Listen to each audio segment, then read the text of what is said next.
Welcome. Find a comfortable position, let your shoulders drop, and settle in. Tonight, we're going somewhere unusual. Before we begin, I'd love to know, leave a comment telling me where in the world you're watching from and what time it is there right now. There's something fascinating about knowing we're all gathered here, scattered across time zones, sharing these strange corners of history together.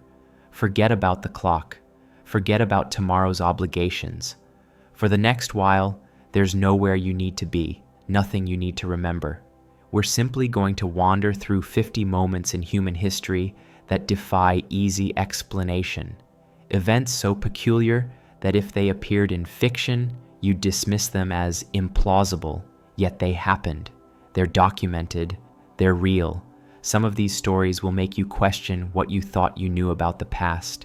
Others will simply leave you wondering how such things were even possible. The thread connecting them all is simple. Reality has always been stranger than we imagine. So breathe, let your mind wander, and let's begin. In the winter of 1518, a woman named Frau Trophäa stepped into the narrow streets of Strasbourg and began to dance. Not at a celebration, not at a festival, just there, in the street, in the middle of an ordinary day. She danced without stopping. Within a week, 34 others had joined her. By the end of the month, approximately 400 people were dancing in the streets of Strasbourg, many of them unable to stop even as their feet bled and their bodies gave out. The city council, confronted with this inexplicable phenomenon, consulted physicians who determined the affliction was caused by hot blood. Their prescribed cure was more dancing. They constructed a wooden stage, hired musicians, and encouraged the dancers to continue, believing they would eventually dance the fever out of their systems. Some danced for days without sleeping. Several collapsed from exhaustion. More than a dozen died from strokes and heart attacks, their bodies simply unable to sustain the relentless movement. Modern researchers have proposed various explanations: mass psychogenic illness, ergot poisoning from contaminated grain, even a stress-induced trance state triggered by famine and disease that plagued the region. But none fully explain why it started, why it spread, or why it took weeks to subside. The dancing plague of 1518 remains, in its entirety, a mystery of human behavior that defied rational explanation then and continues to puzzle us now. Across the ocean and forward in time to 1962, the Tanganyika laughter epidemic began at a mission-run boarding school for girls. 3 students started laughing and couldn't stop. The laughter spread. Within days, 95 of the school's 159 pupils were affected, laughing uncontrollably for hours, sometimes days. The school closed, but the epidemic didn't end. It spread to other schools, to nearby villages, to families. It would eventually affect around 1,000 people across several months, forcing the closure of 14 schools. This wasn't joyful laughter. Those afflicted described it as painful, involuntary, exhausting. Along with the laughter came crying, screaming, random aggressive behavior, difficulty breathing, and temporary paralysis. The episodes would last anywhere from a few hours to 16 days for individuals. Villages tried quarantines, nothing worked. The epidemic moved through communities like an invisible fire, igniting something primal in group psychology that we still don't fully understand.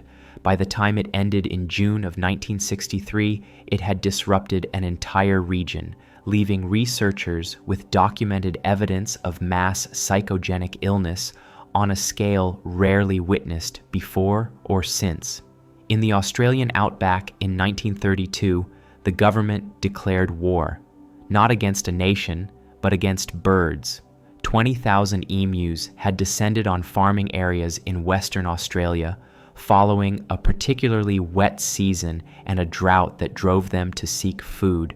Veterans recently settled on farmland with government assistance found their wheat crops being destroyed by these large, flightless birds. They petitioned for help. The military responded. The government deployed soldiers armed with Lewis guns, actual machine guns, to deal with the emu problem. What followed was a military operation so unsuccessful it became known as the Great Emu War. The emus, it turned out, were remarkably difficult to kill. They moved in smaller groups, were unexpectedly fast, and seemed to have tactical awareness. The soldier leading the operation reported that the emus employed guerrilla tactics, with one bird apparently serving as a scout, while others scattered at the first sound of gunfire. After several weeks and thousands of rounds of ammunition, the military had killed fewer than 1,000 emus. The commander withdrew his forces, effectively surrendering to the birds. Farmers were instead given bounties for emu scalps, which proved more effective than military intervention. The emus had won. Australia remains the only nation to have fought and lost a war against a species of bird. In 1962, an American pilot named Joseph Kittinger stepped out of a gondola at the edge of space, 102,800 feet above the Earth's surface, and jumped. This was Project Excelsior, designed to test high-altitude bailout procedures for astronauts and pilots. Kittinger fell for 4 minutes and 36 seconds, reaching speeds of 614 miles per hour. He experienced temperatures of minus 94 degrees Fahrenheit. At that altitude, his blood would have boiled if not for his pressure suit. If the suit had failed, his body would have swollen, his organs would have ruptured, consciousness would have fled within 15 seconds. But what makes this event particularly strange is that it happened at all. The technology was experimental. The risks were extraordinary. One of Kittinger's earlier jumps had nearly killed him when his parachute malfunctioned, and he went into a flat spin, losing consciousness before his emergency chute deployed automatically. Yet he went back. He went higher. The photographs taken during his record-breaking jump show a human figure silhouetted against the curve of the Earth, falling through the darkness of near space, a moment that seems to belong more to science fiction than to 1962. His record stood for 52 years. The fact that anyone did this once seems improbable. That Kittinger did it 3 times as part of Project Excelsior borders on inexplicable. In medieval Europe, there existed a legal practice so peculiar it seems impossible: the prosecution and execution of animals. These were not symbolic proceedings. They were formal trials, complete with lawyers, evidence, testimony, and sentences. In 1474, a rooster in Basel was accused of laying an egg, which was considered an act of sorcery. The rooster was given a defense attorney. After a formal trial, both rooster and egg were burned at the stake. In 1516, a court in Vienna tried and convicted a population of moles for damaging crops. The moles were given legal representation and were ultimately banished from the land. Pigs were particularly frequent defendants, often charged with injuring or killing children. They were imprisoned, tried, and if convicted, executed by hanging in the public square, sometimes dressed in human clothing to emphasize their crime. Court records show elaborate attention to legal procedure. Witnesses were called, evidence was examined, verdicts were reasoned through written judgments. In 1457, a sow and her 6 piglets were charged with killing and partially consuming a child. The sow was convicted and hanged. The piglets were acquitted due to their youth and their mother's bad example. These trials continued well into the 17th century across France, Switzerland, Italy, and other parts of Europe. Thousands of cases were documented. The practice reflected a worldview where animals were considered moral agents capable of sin and criminality, where the natural order required legal resolution. Modern minds struggle to process the earnest solemnity with which these proceedings were conducted, judges deliberating the guilt of a cow, executioners preparing a gallows for a pig, lawyers crafting arguments to defend a swarm of weevils accused of devastating a vineyard. The Kentucky meat shower remains one of history's most viscerally strange events. On March 3, 1876, in Bath County, Kentucky, a perfectly clear sky began raining chunks of meat.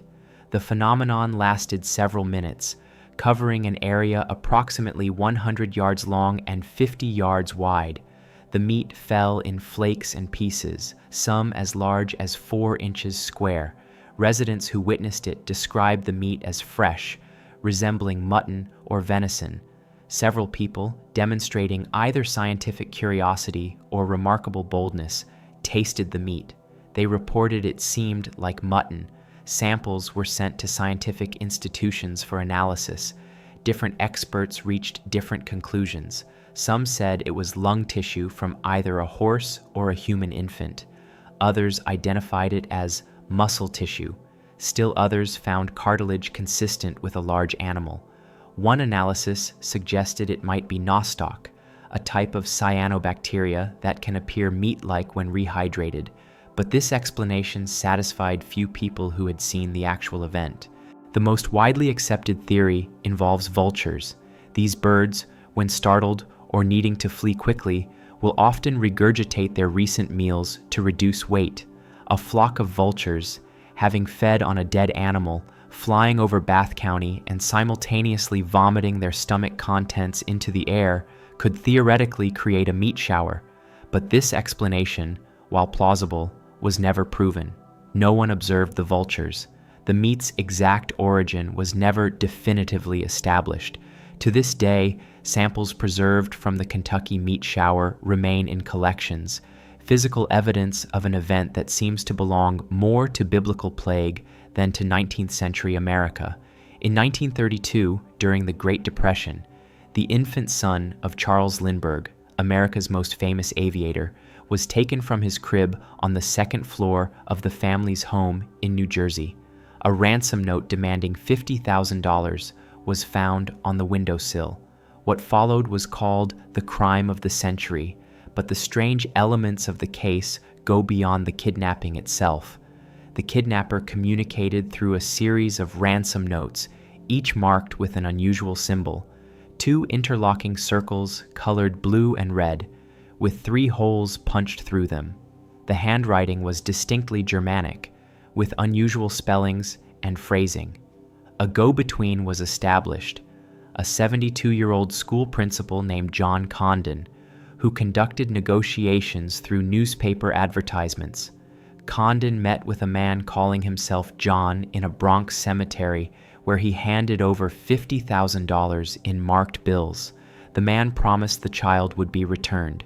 Instead, the child's remains were found 2 months later, less than 5 miles from the Lindbergh home. The cause of death was determined to be a blow to the head. Bruno Hauptmann, a German carpenter, was arrested 2 years later when he used one of the marked bills at a gas station. In his garage, police found over $14,000 of the ransom money. Yet Hauptmann maintained his innocence until his execution in 1936, claiming the money had been left with him by a friend who had returned to Germany. The case spawned endless theories. Some evidence seemed contradictory. The ladder used in the kidnapping was crudely built, yet Hauptmann was a skilled carpenter. The handwriting matched, but experts disagreed on various forensic elements. Some researchers believe Hauptmann was guilty but didn't act alone. Others suggest he was framed. What makes this case particularly strange is how it gripped the entire nation, how it changed laws and procedures, how it represented something larger than itself, a violation of innocence during America's darkest economic period perpetrated against its golden hero. The children of the Green siblings vanished on Christmas Eve 1945 from their home in Fayetteville, West Virginia. A fire consumed the house while the parents and 4 of their 10 children escaped. 5 children, Maurice, Martha, Louis, Jenny, and Betty, were presumed dead in the blaze, but their bodies were never found. Not a trace of bone, not a tooth, not a fragment of remains, despite the fire not burning hot enough or long enough to completely cremate 5 bodies. The father, George Green, became convinced his children had been taken. Strange events preceded the fire. An unfamiliar man had appeared weeks earlier, commenting on the wiring of the house and making vague threats. The phone lines were cut the night of the fire. 2 witnesses reported seeing the children in a passing car that night. The fire chief later admitted that he hadn't conducted a thorough investigation. When George finally was able to excavate the site with digging equipment months later, he found internal organs preserved in a box, which was determined by pathology to be beef liver, never exposed to fire. Over the following decades, the family received tips and sightings. A woman in Charleston claimed to have served breakfast to the children with an Italian-speaking group the morning after the fire.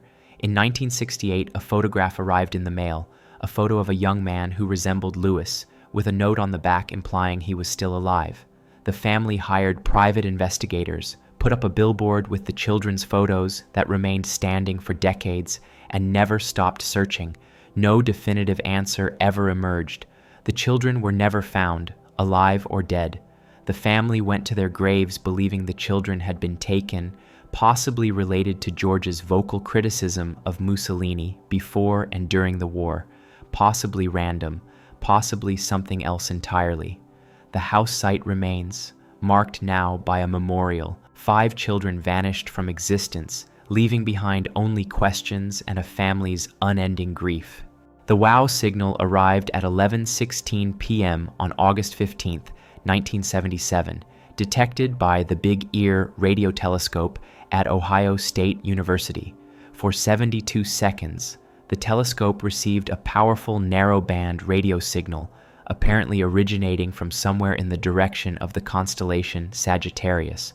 The signal was so strong, so unexpected, and so precisely matched to the frequency scientists believed would be used for interstellar communication that the volunteer astronomer reviewing the computer printout circled it and wrote "WOW" in the margin. The signal bore the characteristics of an artificial transmission. It was concentrated in a very narrow range of radio frequencies centered near the hydrogen line, 1,420 megahertz, which is considered one of the most likely frequencies for extraterrestrial civilizations to use for communication because hydrogen is the most abundant element in the universe. The signal's intensity rose and fell over the 72 seconds in a pattern consistent with how a signal would appear from a fixed point in space as the Earth rotated and the telescope's field of view passed over the source. The source has never been found again. Despite numerous searches, including systematic scans of that region of space, nothing resembling the WOW signal has ever been detected again. Various explanations have been proposed. A passing comet whose hydrogen cloud might have created a similar effect, though this theory has been disputed. A terrestrial source that somehow appeared to come from space.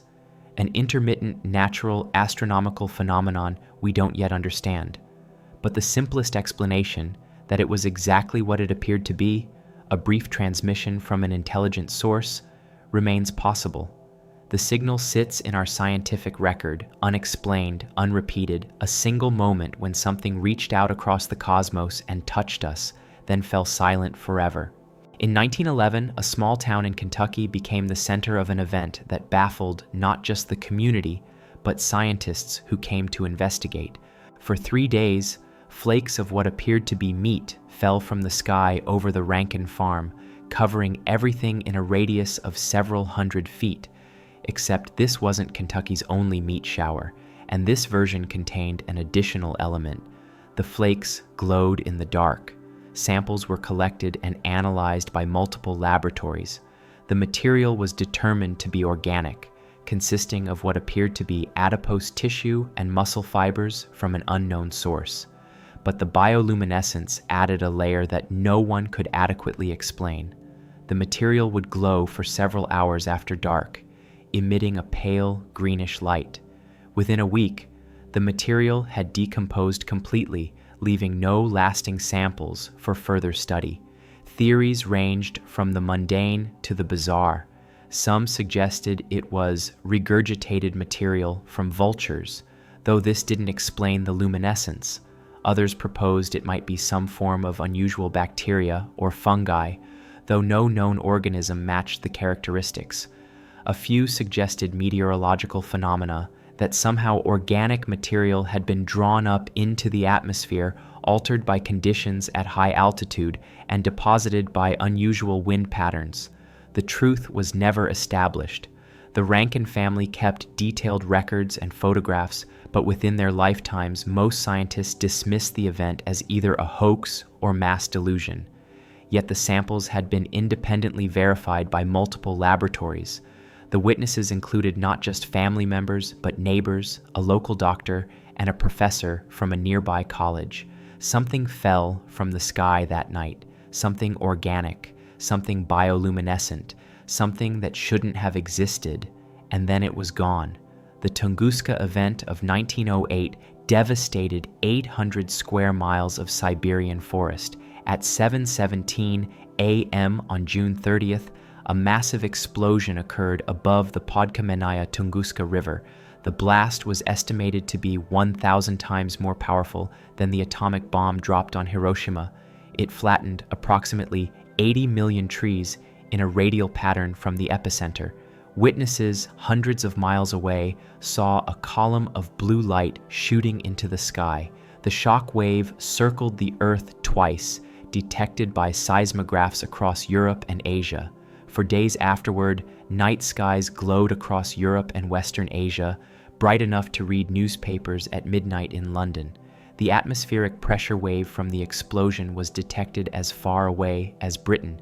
Yet despite the enormous scale of the event, the remoteness of the location meant that no scientific expedition reached the site for 19 years. When researchers finally arrived, they found devastation but no crater. Trees at ground zero were still standing, stripped of branches and bark, like telephone poles thrust into the earth. Farther out, trees were knocked down in the radial pattern typical of an aerial explosion, but there was no impact crater, no meteorite fragments, nothing to definitively indicate what had exploded. The most accepted explanation is that a meteor or small asteroid between 160 and 620 feet in diameter entered the atmosphere and exploded 3 to 6 miles above the surface due to air pressure, generating the enormous blast. But the absence of impact debris remains puzzling. Some fragments of elevated iridium and silicate particles were found that could be consistent with an asteroid, but nothing conclusive. Alternative theories have proposed everything from a black hole passing through the Earth to antimatter annihilation to a nuclear explosion of a natural uranium deposit, though none of these hold up to scientific scrutiny. What happened at Tunguska remains, in its specifics, uncertain. Something exploded with the force of 185 Hiroshima bombs over a remote forest, leaving patterns we can measure and document but cannot definitively explain. In the spring of 1789, a fleet of British ships set out for the Pacific with a cargo of breadfruit plants intended for transplantation to Caribbean plantations. The HMS Bounty, under Captain William Bligh, reached Tahiti and spent 5 months there while the crew collected breadfruit specimens. Then they set sail for the Caribbean. 18 days later, Fletcher Christian, the master's mate, led a mutiny that set Bligh and 18 loyalists adrift in a 23-foot open launch in the middle of the Pacific Ocean with minimal supplies and no charts. What Bligh did next seems impossible. He navigated the small boat 3,618 nautical miles to Timor through some of the most dangerous waters on Earth. He passed through waters controlled by hostile indigenous populations. He navigated without accurate charts through reef-filled passages. He rationed supplies so precisely that despite the 47-day journey, only one man died, and that was in an attack by hostile islanders shortly after being set adrift. Bligh's navigation was so accurate that when his account was later verified, his recorded positions were found to be off by only minimal amounts, an extraordinary achievement given he had only a sextant, a pocket watch, and his knowledge. But the strange part isn't just the survival, it's what happened to the mutineers. Fletcher Christian and 8 others, along with 6 Polynesian men and 11 women, sailed to Pitcairn Island, one of the most remote inhabited islands on Earth. They burned the Bounty in the bay to prevent detection. There they attempted to build a society. Within 4 years, internal conflicts over the Polynesian women, combined with distillation of alcohol from island plants, led to violence that killed all the Polynesian men and all but one of the mutineers. The survivor, John Adams, lived with the women and children, eventually being discovered by passing ships years later. The mutiny spawned 3 court-martials, dozens of executions and deaths, influenced British naval law, and created a genetic legacy that still inhabits Pitcairn Island today, descendants of the mutineers and their Polynesian wives.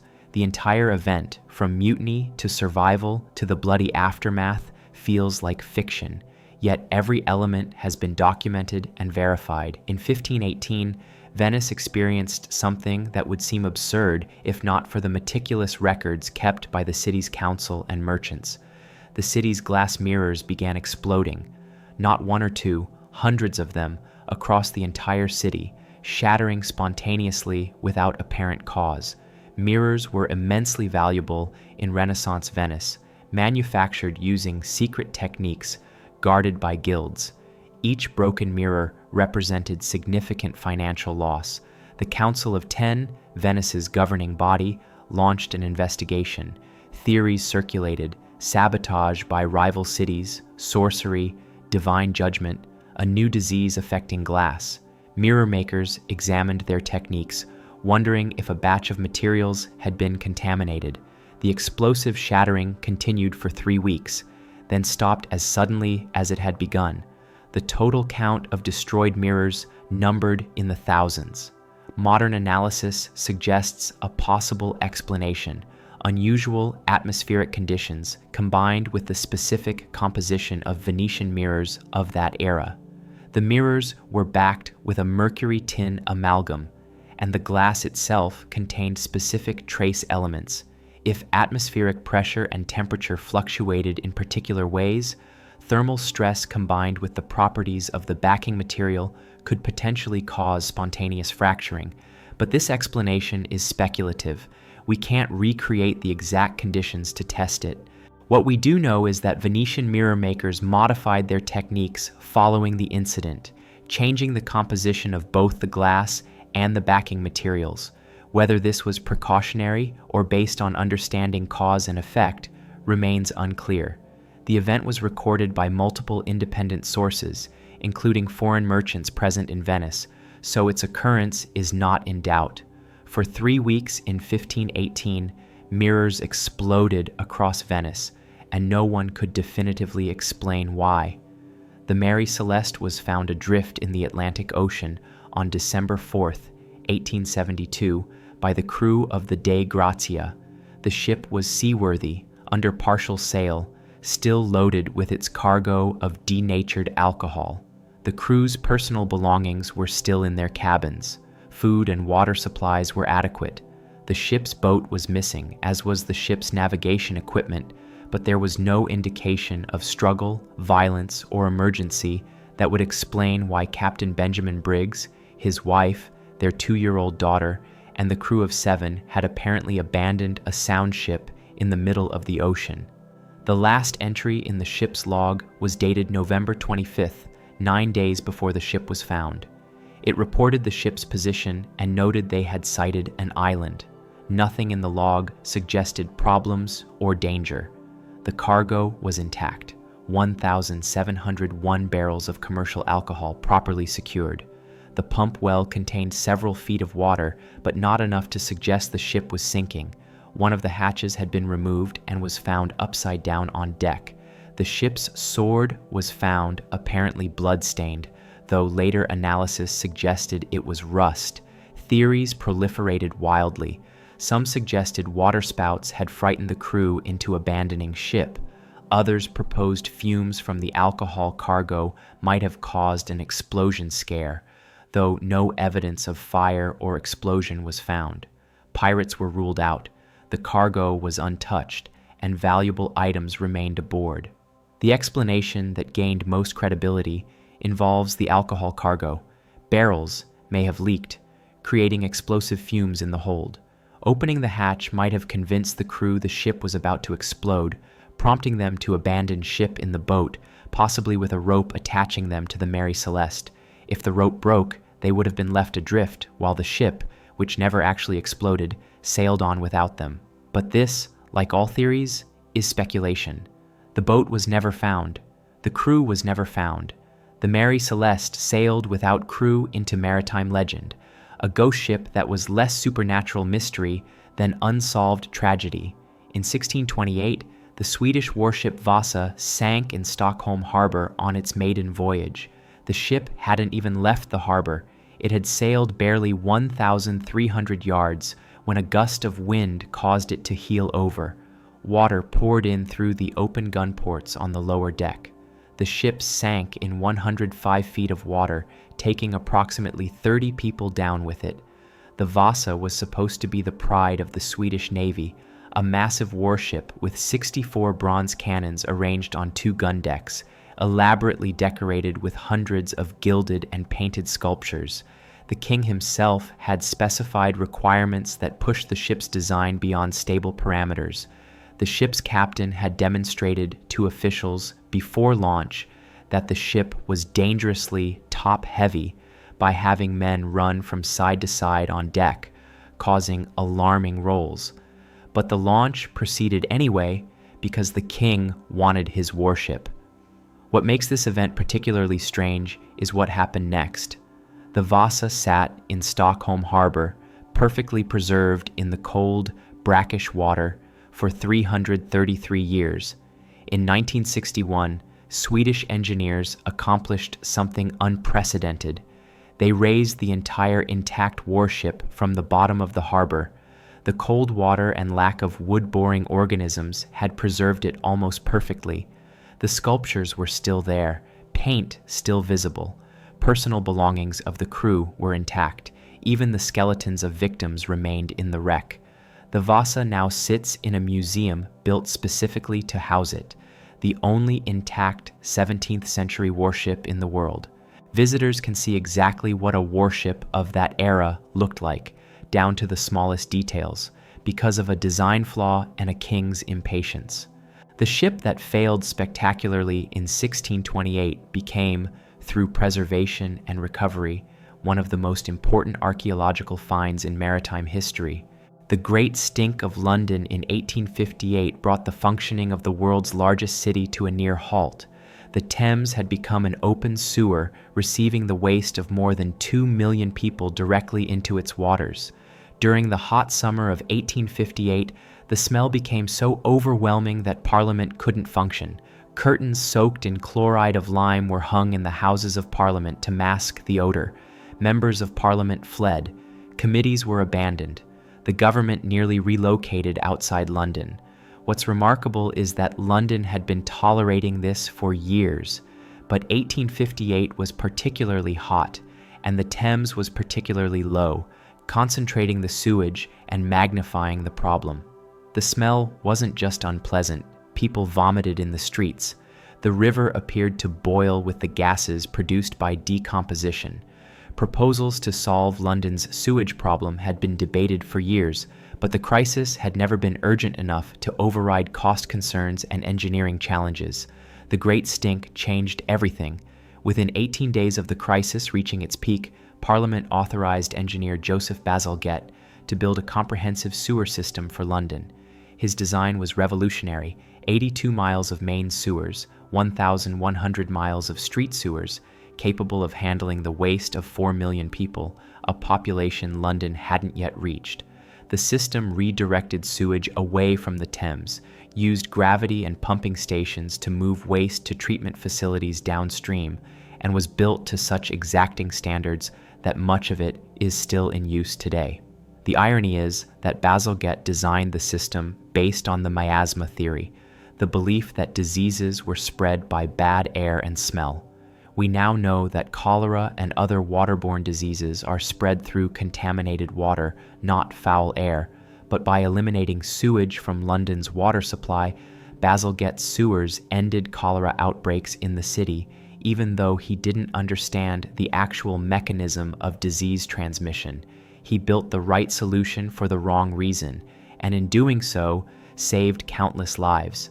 The Tarare case remains one of the most disturbing medical mysteries in history. Tarare was a French showman and soldier who lived in the late 18th century and possessed an apparently limitless appetite. He could eat continuously without ever feeling satisfied. Documented observations by military surgeons who studied him extensively describe a man who could consume in a single sitting the meal rations meant for 15 soldiers. His physical appearance was unusual. Despite eating enormous quantities, he remained thin. His body temperature was noticeably higher than normal. He sweated constantly, producing a smell that witnesses described as overwhelming. His jaw could open to extraordinary width, and when his mouth was open, surgeons reported being able to see down his throat to his stomach. The skin on his abdomen was loose and could be stretched, and after eating, his stomach would distend massively. French military surgeons, hoping to find a use for his condition, attempted to use Tarare as a courier. They reasoned that if he could swallow large objects and later pass them, he could carry documents through enemy lines. He successfully swallowed and later retrieved a wooden box containing documents in a test run. However, when sent on an actual mission, he was captured by Prussian forces, likely because his unusual appearance and behavior made him conspicuous rather than inconspicuous. Returned to the military hospital, observations of his eating became more disturbing. He was accused of drinking patients' blood from the hospital bloodletting procedures. He allegedly tried to consume corpses from the hospital morgue. When a 14-month-old child went missing from the hospital, Tarare was blamed, though no proof was ever established. He was expelled from the hospital. 4 years later, he was admitted to a different hospital, dying of severe tuberculosis at approximately 26 years old. The physician who conducted his autopsy reported that his internal organs were putrefied beyond examination, but his stomach and digestive system were enormous, far beyond normal human anatomy. No diagnosis explained Tarare's condition. No similar case has been documented. He existed, he was observed and recorded by credible medical professionals, and then he died, leaving behind only questions about what could cause such an extreme and disturbing physiological anomaly. In 1561, the citizens of Nuremberg witnessed something in the sky that has never been adequately explained. At dawn on April 4th, hundreds of people saw what appeared to be an aerial battle. The broadsheet published afterwards described cylindrical objects, spheres, and crosses moving across the sky, seemingly engaged in combat. Some of the objects were described as crashing to the ground in flames. The event lasted approximately an hour. The broadsheet included a woodcut illustration showing the objects in detail. Large cylindrical shapes appeared in the sky, with smaller spheres emerging from them. Cross-shaped objects and other geometric forms moved across the sky in formations. The description emphasized that these were not clouds or natural phenomena. The witnesses described them as objects with defined shapes and purposeful movement. Modern attempts to explain the event have proposed atmospheric phenomena, sundogs, a type of optical effect caused by ice crystals in the atmosphere that can create unusual visual effects, including bright spots, halos, and even geometric shapes. But sundogs don't typically move in the way described, don't engage in apparent combat, and don't last for an hour. Others have suggested mass hallucination or religious fervor influencing interpretation of natural phenomena. The fact that it was documented in an official broadsheet signed by a city official and widely disseminated suggests that, whatever happened, it was seen by enough people to warrant official record. We have the broadsheet, we have the woodcut, we have the descriptions. Something happened in the sky over Nuremberg in 1561 that was unusual enough to be documented and distributed. Whether it was an unusual astronomical event, an atmospheric phenomenon, or something else entirely, remains unresolved. The death of Rasputin in 1916 has been documented through multiple eyewitness accounts, and yet the details seem to belong more to myth than reality. Grigory Rasputin, the mystic who held enormous influence over the Russian royal family, had made numerous enemies among Russian nobility who blamed him for the monarchy's failures and the suffering of World War I. A group of nobles led by Prince Felix Yusupov decided to end Rasputin's influence permanently. They invited him to Yusupov's palace. The plan was to poison him. They laced cakes and wine with enough potassium cyanide to kill several men. According to accounts, Rasputin consumed multiple poisoned cakes and glasses of poisoned wine. Nothing happened. He continued talking, apparently unaffected.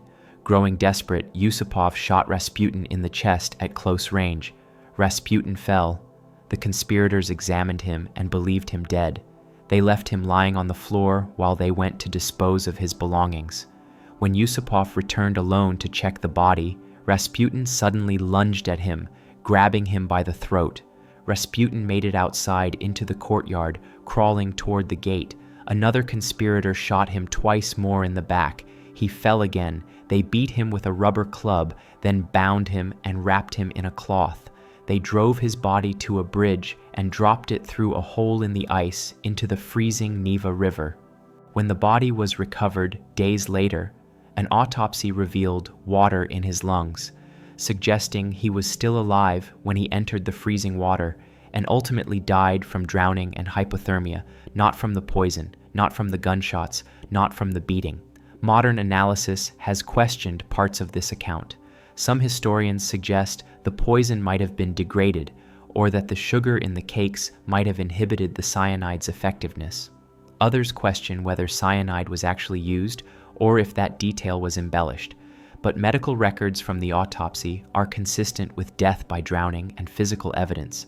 The recovered body with bullet wounds and evidence of beating supports the basic outline of an extraordinarily violent and prolonged murder. The Salish Sea human foot discoveries began in 2007 and have continued intermittently since. More than 20 human feet, still encased in shoes, have washed up on the shores of the Salish Sea between British Columbia and Washington State. Just feet, no other body parts. The discoveries prompted wild speculation. Serial killers disposing of victims, plane crash victims, tsunami victims from across the Pacific. The explanation, while less sinister than feared, is still unsettling. When a body decomposes in water, it typically comes apart at the joints. Modern running shoes and athletic footwear have buoyant foam soles and are designed to protect feet, inadvertently creating a flotation device. When a body submerges and decomposes, the feet, protected by these buoyant shoes, can detach and float to the surface, while the rest of the body sinks or is consumed by marine life. Investigations traced most of the feet to individuals who had died by drowning or who disappeared under circumstances consistent with entering the water, people dealing with mental health crises, accidents, people never found after entering the water. But what makes this strange is that this phenomenon appears to be unique to the Salish Sea region, despite modern footwear being worn worldwide and people dying in water everywhere.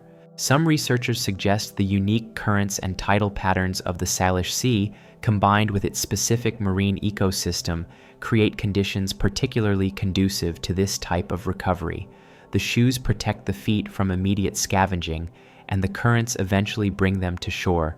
But similar patterns haven't been documented elsewhere, even in regions with comparable oceanography. The feet keep appearing, each one representing a person who disappeared, each one a reminder of the strange ways human remains can interact with the environment. In 1954, a man arrived at Tokyo's Haneda Airport with what appeared to be legitimate documentation from a country that didn't exist. According to the widely circulated account, the man presented a passport from Taured, a country he claimed was located between France and Spain. When immigration officials told him no such country existed and showed him a map, he pointed to Andorra and became confused and agitated, insisting that his country had existed for centuries and that this was his third visit to Japan. The man had currency from multiple European countries. His passport showed stamps from numerous real countries, and he carried business documents related to a real Japanese company. Officials detained him in a hotel with guards while they investigated. The next morning, he had vanished. The guards reported the door had not opened. The room was several stories up with no accessible windows. The man's documents also disappeared from the airport's secure facility. The story spread widely as a mysterious event suggesting parallel dimensions or time travelers. However, investigation into the story's origins reveals that it appears nowhere in Japanese newspapers from 1954, despite Japan's meticulous record-keeping and despite the fact that such an incident at a major international airport would have been newsworthy. The earliest documented version of the story appears in a 1981 book about the paranormal. This doesn't mean nothing happened. It's possible an event occurred that was later embellished, or that a smaller incident was transformed through retelling, but the specific details as commonly reported, the perfect documentation from a non-existent country, the impossible disappearance from a guarded room, appear to be legend rather than recorded fact. The Tord story persists because it's compelling, because it taps into anxieties about identity and reality, and because it spread during an era when verification of such claims was difficult. The Philadelphia experiment allegedly occurred in October 1943 when the U.S. Navy conducted experiments in radar invisibility using the destroyer escort USS Eldridge. According to accounts that emerged decades later, the ship was rendered completely invisible to the naked eye for a brief period. Witnesses claim to have seen the ship dematerialize, teleport to Norfolk, Virginia, and rematerialize in Philadelphia, with crew members fused into the ship's structure or phased into the deck, while others suffered severe mental breakdowns. The story originated from Carl Allen, who sent letters to astronomer Morris Jessup in the 1950s, claiming to have witnessed the experiment. Allen's letters contained no verifiable evidence and were written in an erratic style with unusual capitalization and language. The Navy investigated the claims and issued an official statement that no such experiment occurred, that the USS Eldridge was never in Philadelphia during the dates claimed, and that the entire story was a fabrication. What likely happened was far more mundane. The Navy did conduct experiments related to degaussing, using electromagnetic coils to make ships invisible to magnetic mines. This process, called degaussing, involves no cloaking or teleportation. Allen may have witnessed degaussing operations and, combined with wartime rumors and his apparent creative inclinations, constructed an elaborate story, yet the legend persists, spawning books, movies, and ongoing speculation. It's been tied to other conspiracy theories about secret government experiments. The story reveals something about how military secrecy, incomplete information, and human imagination can combine to create persistent myths that overshadow actual historical events. In 1896, a wave of airship sightings swept across the United States, beginning in California and spreading eastward. Thousands of people reported seeing large, cigar-shaped flying machines in the night sky. This occurred 7 years before the Wright brothers' first flight, during an era when powered flight was still largely theoretical. Newspapers published hundreds of accounts. Witnesses described airships with bright searchlights, propellers, and occasionally reported hearing voices or music from the craft. Some witnesses claimed to have met the airship operators, who were usually described as mysterious inventors testing their machines. A few hoaxers were caught fabricating stories or creating elaborate props, but this doesn't explain the sincere reports from credible witnesses, including mayors, sheriffs, and business people. The phenomenon peaked in April 1897 and then vanished almost completely. No physical evidence was ever produced. No inventor came forward to claim credit. No wreckage was ever found. The sightings predated any known aircraft capable of the described maneuvers. Modern analysis suggests a combination of factors. misidentification of Venus, which was particularly bright during this period, hobbyist balloons, mass suggestion influenced by newspaper coverage, and the zeitgeist of the era when inventors like Tesla and Edison were making rapid technological advances, making the idea of a secret airship seem plausible. But this explanation doesn't fully account for the coordinated nature of the sightings across different regions with limited communication, or why the phenomenon ended so abruptly. The Great Airship Mystery of 1896 to 1897 remains an early example of mass sighting phenomena that would be repeated throughout the 20th century with different objects and interpretations. In 1911, Vincenzo Peruggia walked into the Louvre, lifted the Mona Lisa off the wall, hid it under his workman's coat, and walked out. The painting wasn't discovered missing until the next day. The theft shocked the world and made the Mona Lisa more famous than it had been before the theft. What makes this event strange is how the theft occurred and how long it took to recover the painting. Peruggia had worked at the Louvre as a handyman and knew the museum's security patterns. He entered during public hours, waited in a closet until the museum closed, and then simply removed the painting from the wall in a moment when that section was empty. The painting had no special protection. It was simply hanging on a wall. For 2 years, Peruggia kept the Mona Lisa in his apartment in Paris, hidden in a trunk. Police questioned him during the investigation, but didn't search his apartment. The painting was right there, less than 2 miles from the Louvre, the entire time authorities searched for it worldwide.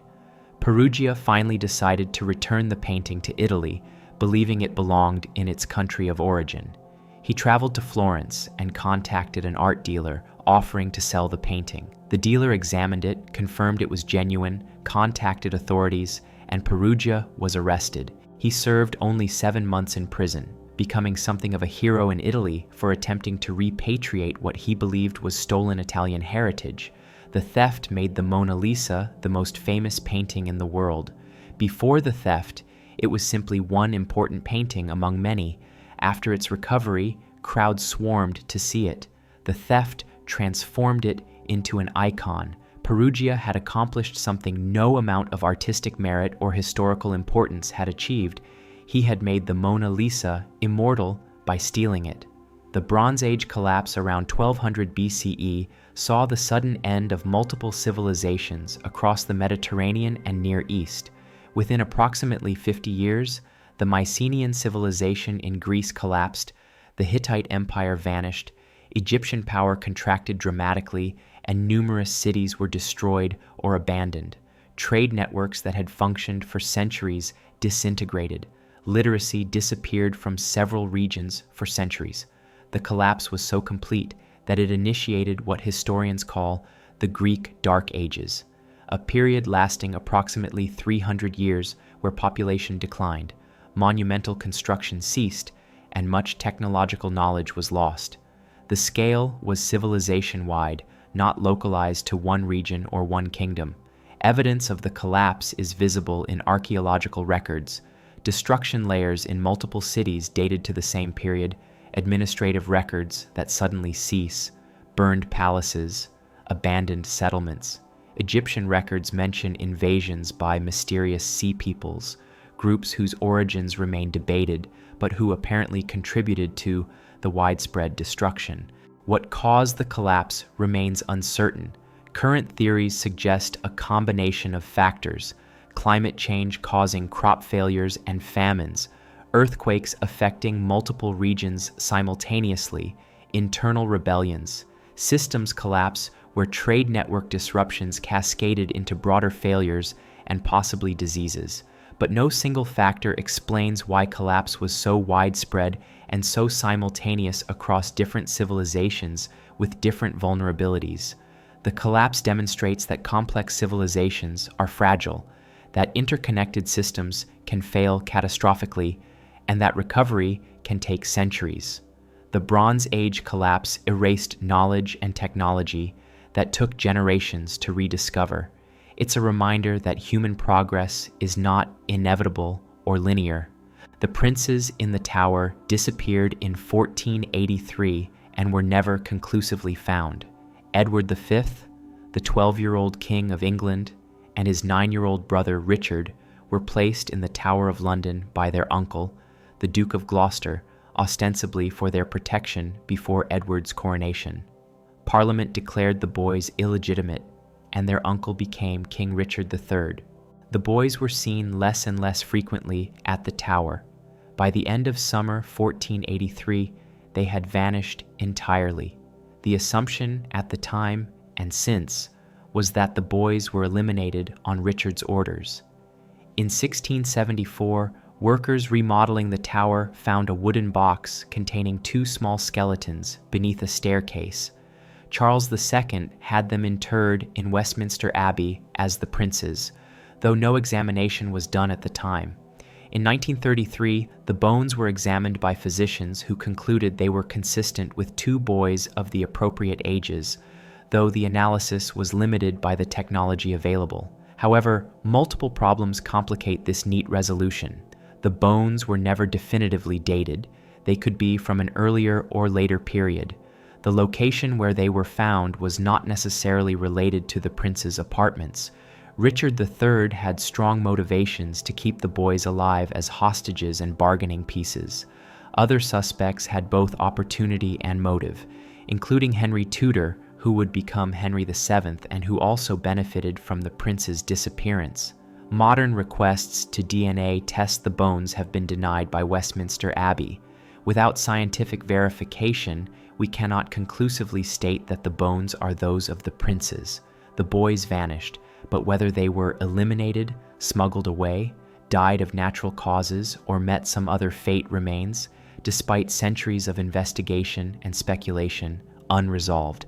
In 1952, a Soviet Air Force pilot named Felix Moncla Jr.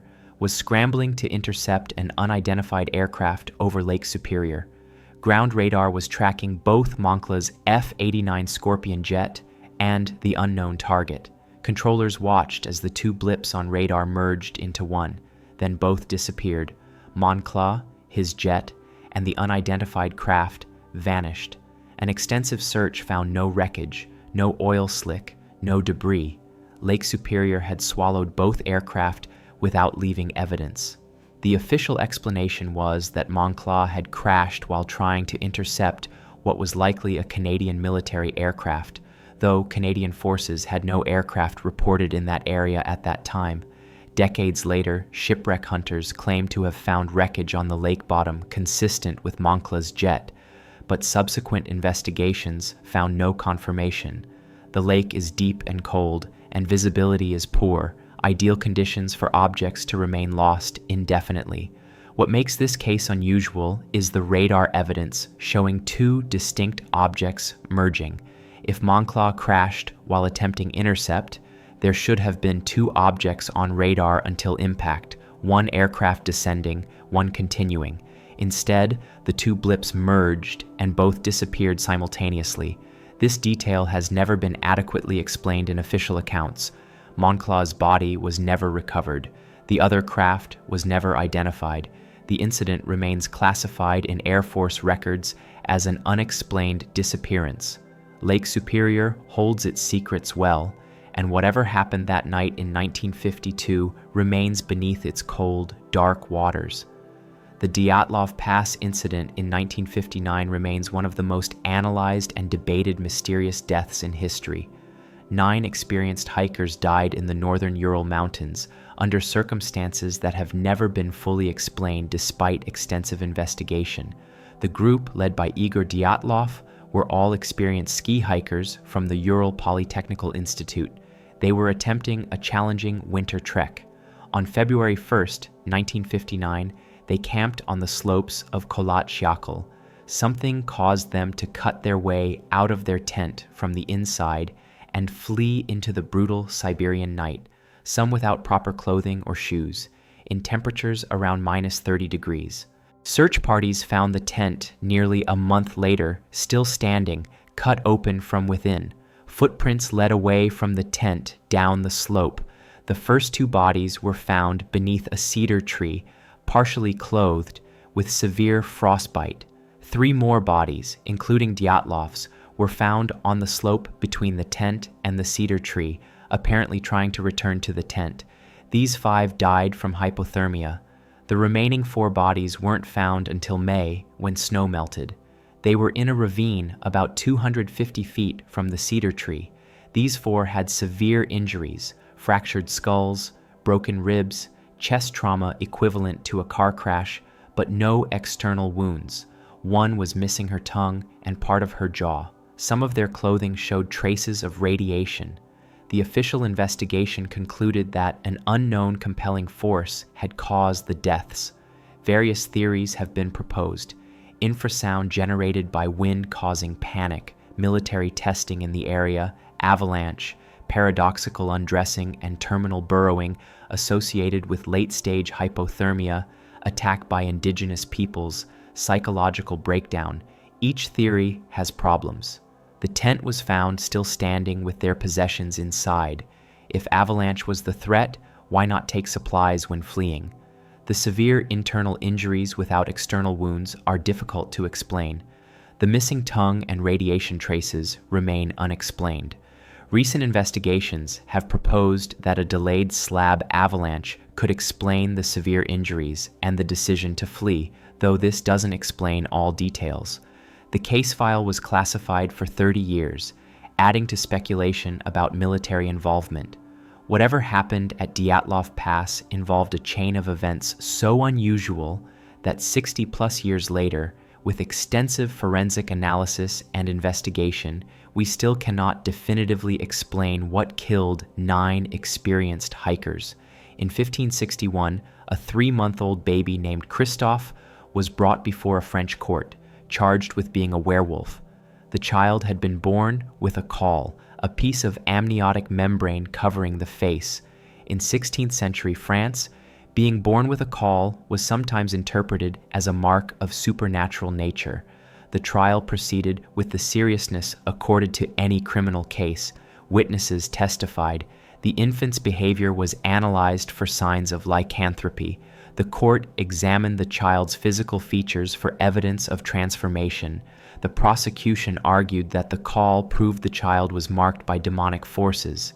The defense presented arguments about the child's innocence and normal behavior. Medical testimony was provided stating that a caul was a natural occurrence with no supernatural significance. After deliberation, the court acquitted the child, ruling that a caul did not constitute evidence of lycanthropy and that an infant could not be held criminally responsible for involuntary supernatural transformation even if such a thing existed. The case might seem absurd now, but it reflects the reality of the 16th century judicial proceedings, where belief in werewolves, witches, and demonic possession was not only common, but codified in law. Children, animals, and inanimate objects could all be brought before courts and tried for crimes or supernatural offenses. The fact that this particular court chose reason and acquittal rather than execution was actually progressive for its time. The infant Christophe survived his trial and disappears from historical record, presumably living a normal life.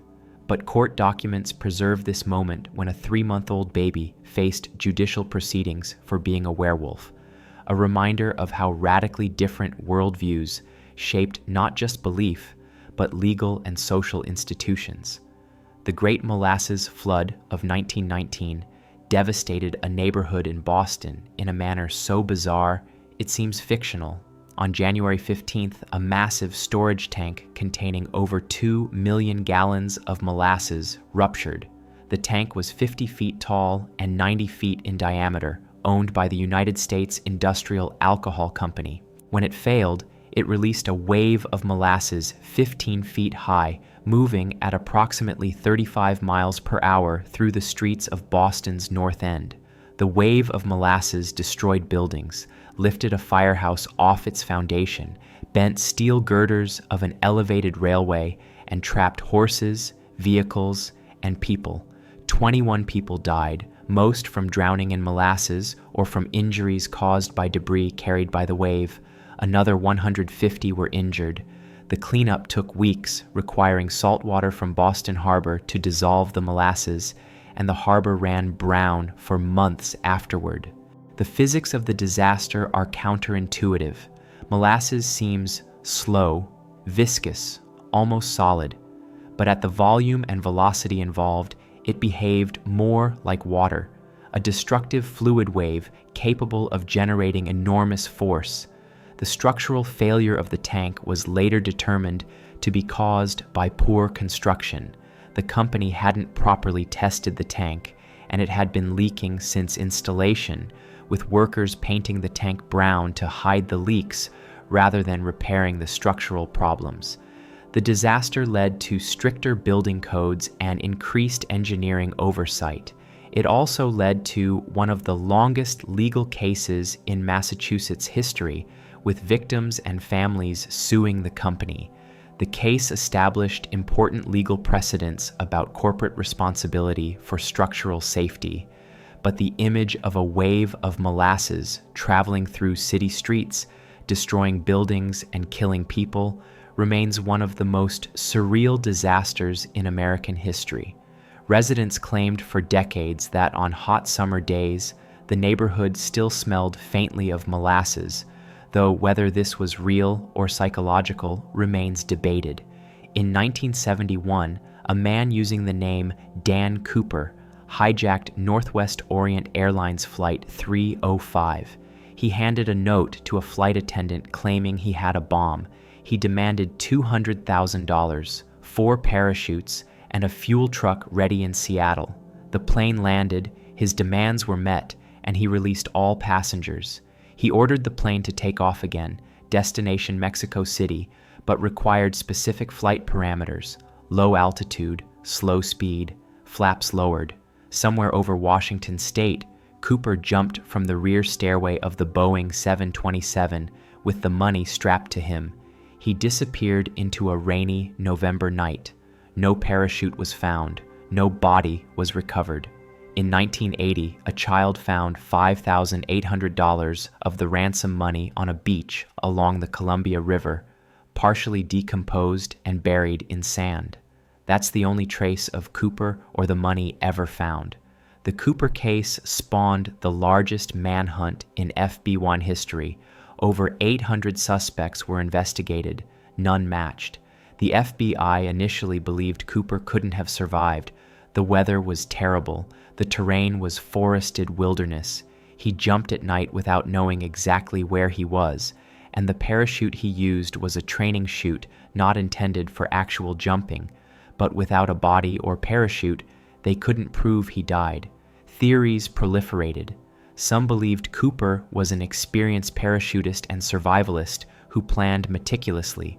Others thought he was desperate and foolish, and his body lies somewhere in the Washington wilderness. The money found in 1980 raised new questions. How did it get buried on that beach? Did Cooper die there, or was the money lost separately? The FBI officially closed the case in 2016 without solving it. Cooper's identity remains unknown. Whether he survived or died, whether he was an amateur or a professional, whether the whole thing was brilliance or luck, all remain mysteries. He remains the only unsolved case of air piracy in American commercial aviation history, a ghost who vanished into the night with $200,000 and became a legend. The Voynich manuscript has been carbon dated to the early 15th century. It consists of approximately 240 pages of vellum, covered in text written in an unknown script, accompanied by bizarre illustrations, unidentifiable plants, naked figures in interconnected pools, astronomical diagrams that don't match known constellations, and biological drawings that seem to depict organs or systems but don't correspond to actual anatomy. The manuscript has been analyzed by cryptographers, linguists, botanists, historians, and computer scientists. No one has successfully decoded it. The text follows patterns consistent with natural language. Some words appear more frequently than others. There's structure to the writing. Statistical analysis shows patterns similar to human language, but the actual content remains incomprehensible.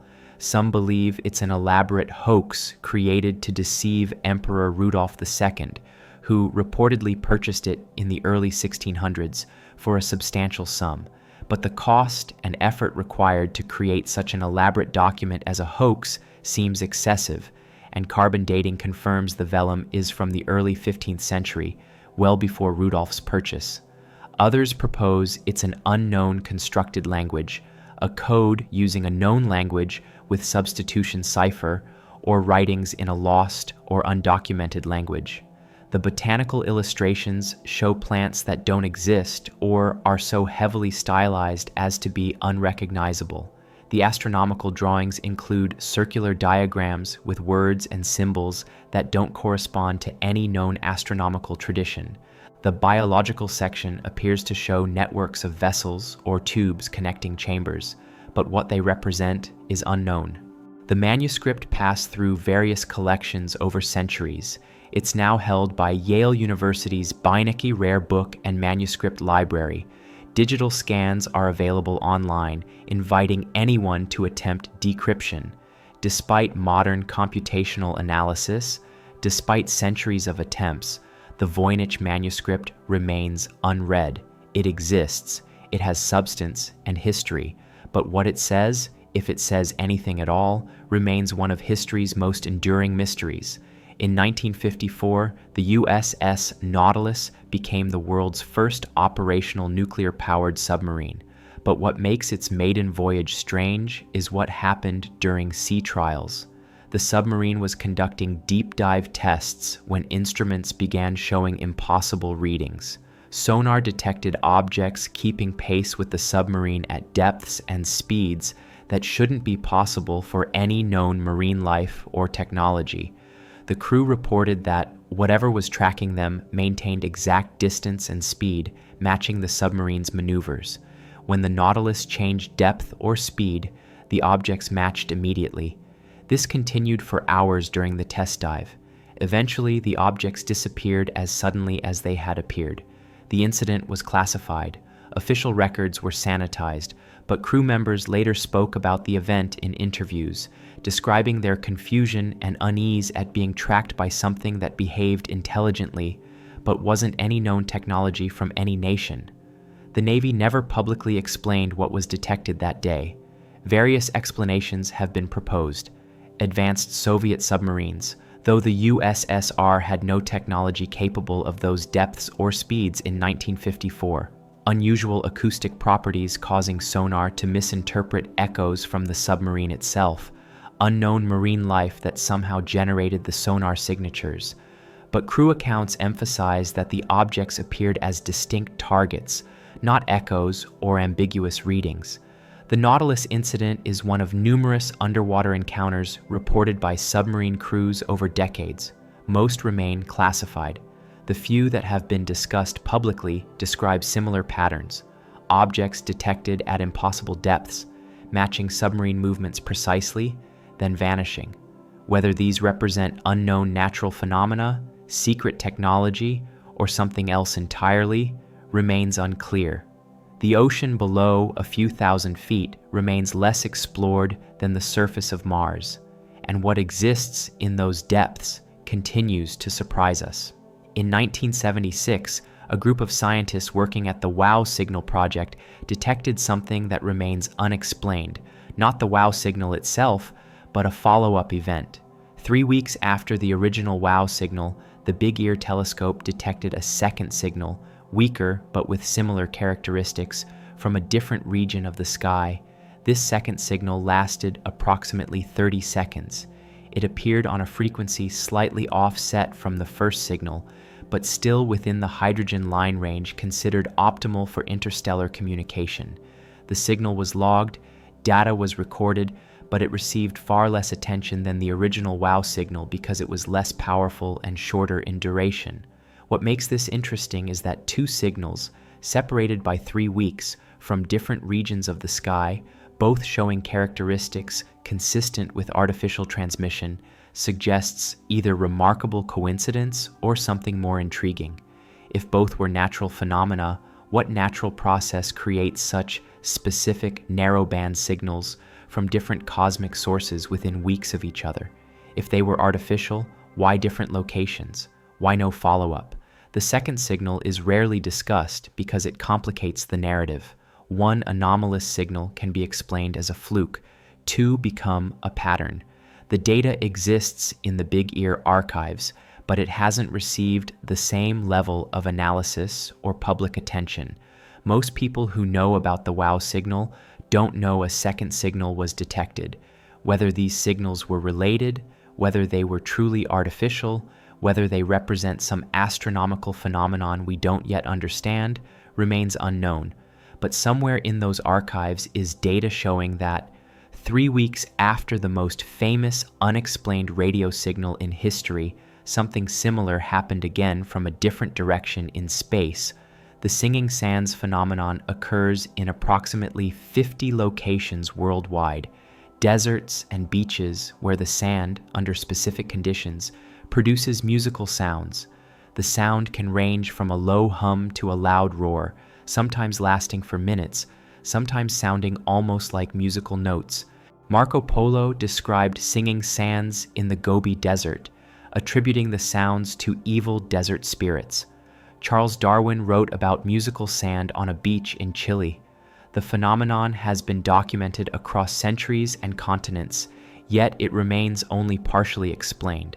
The sound is produced when sand grains of particular size and composition slide against each other.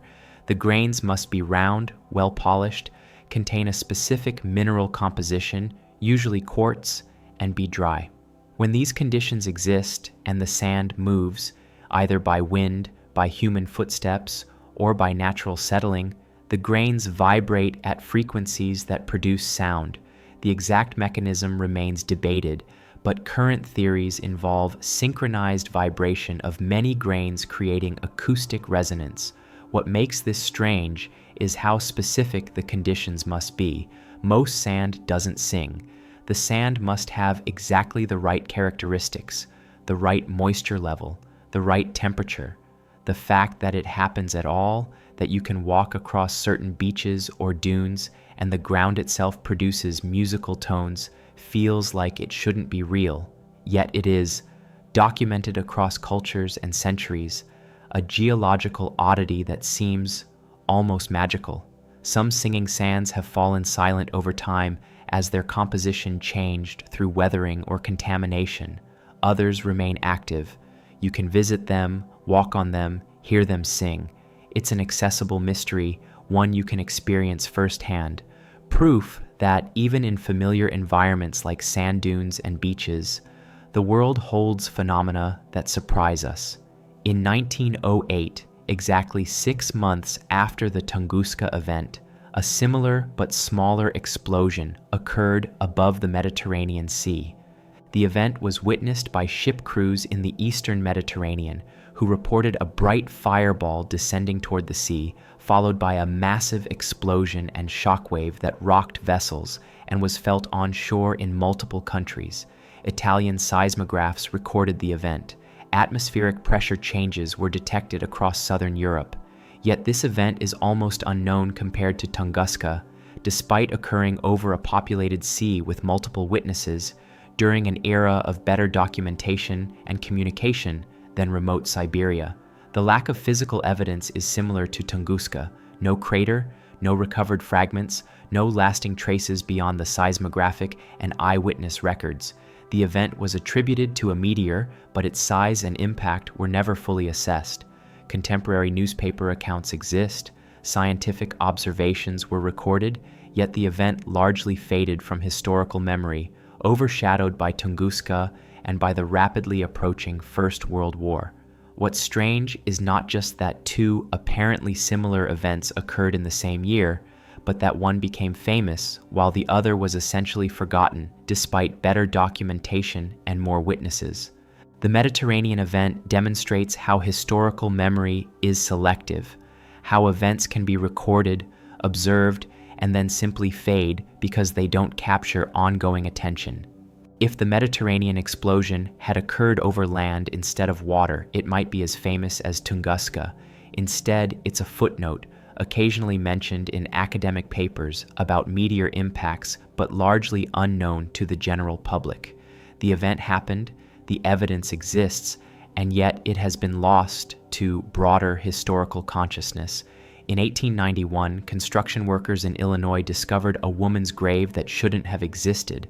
The burial was Native American, carbon dated to approximately 1000 CE, but the woman was buried wearing a necklace made of European glass beads, specifically trade beads of a type manufactured in Venice and traded to the Americas in the 1500s and later. This presented an impossible timeline. Either the carbon dating was wrong, or somehow European trade goods reached interior North America centuries before Columbus, or the burial had been disturbed and the beads added later. Examination of the grave showed no signs of disturbance. The burial was intact, the remains undisturbed, and the beads were positioned as though originally buried with the body. Additional analysis showed the beads were definitely European manufacture, definitely from the 1500s or later based on their composition and manufacturing technique. But the bones and other grave goods dated to 1000 CE. The contradiction was never resolved. Various theories were proposed: that the site had been disturbed in ways not apparent to archaeologists, that the beads had somehow been manufactured earlier than believed, that carbon dating had failed, that contamination had skewed results. No explanation fully satisfied. The site was eventually reburied out of respect for indigenous sacred practices, ending further investigation. But the question remains: how did 16th century European beads end up in an 11th century Native American grave? The most likely explanation is undetected disturbance of the site at some point after European contact, but the lack of any physical evidence of disturbance leaves room for doubt. The incident highlights how archaeological finds can sometimes present contradictions that resist easy resolution, where physical evidence seems to violate known history, and where cultural and ethical considerations can prevent the thorough investigation that might resolve the mystery. The Green Children of Woolpit appeared in the 12th century England, according to contemporary accounts. Two children, a brother and sister, were found near Woolpit in Suffolk. Their skin was green. They spoke no known language. They wore strange clothing made from unfamiliar materials. They refused to eat normal food, surviving only on beans until they gradually adapted to other foods. The boy, the younger of the two, became sick and died. The girl survived, learned English, and eventually lost her green coloration. According to accounts recorded by two 12th century chroniclers, she explained that she and her brother came from a land called St. Martin's Land, where everything was green and the sun never shone. They had been herding their father's cattle when they heard a loud sound, then found themselves in Woolpit.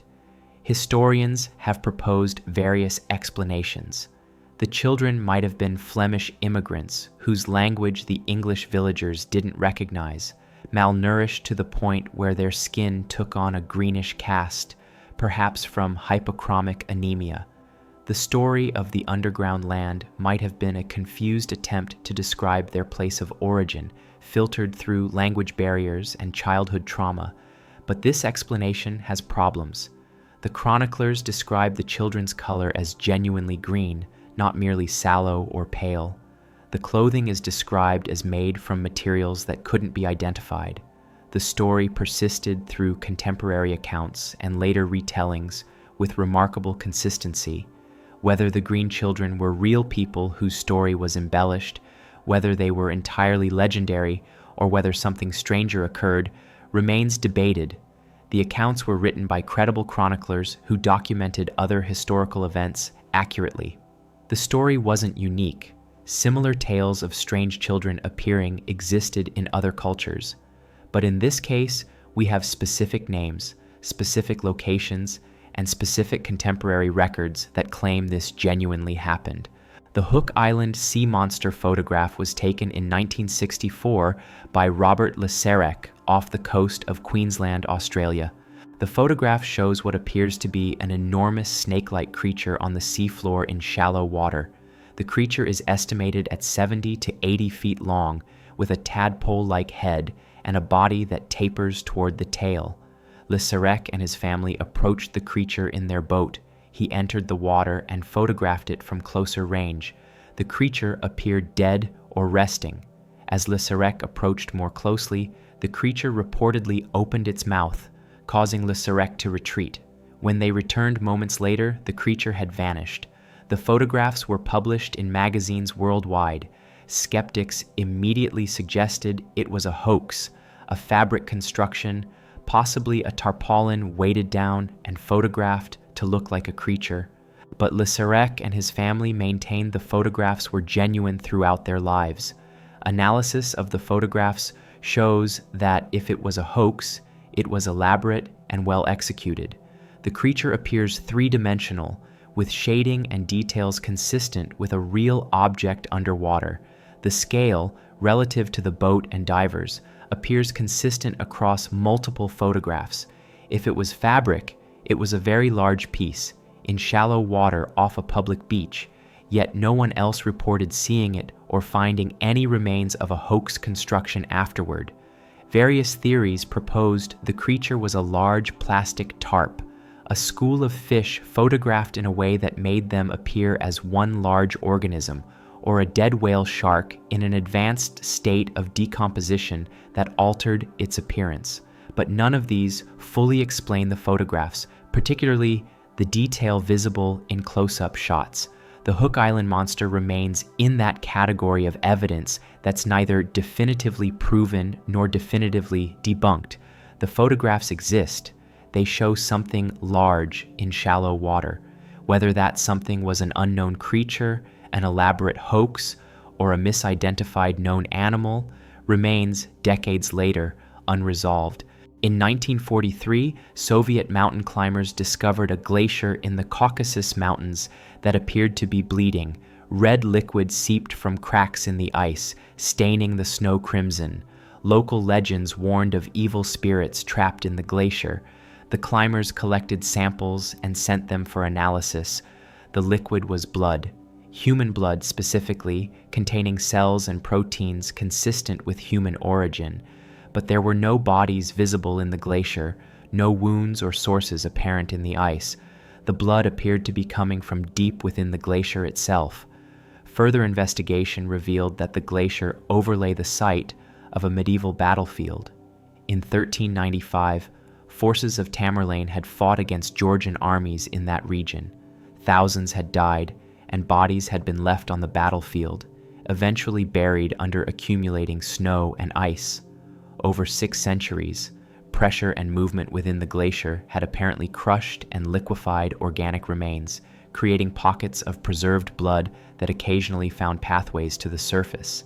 The bleeding glacier was reported in Soviet scientific journals, but received little international attention during World War II. After the war, the site was studied more thoroughly. Researchers confirmed the presence of extensive organic remains within the glacier and documented the process by which ancient blood could be preserved in ice and occasionally released. What makes this event strange is not that it happened, but that it could happen, that conditions could preserve human blood for 6 centuries in a frozen state, that glacial pressure could create the mechanisms for it to seep to the surface, that a battlefield could transform over centuries into a glacier that occasionally bled.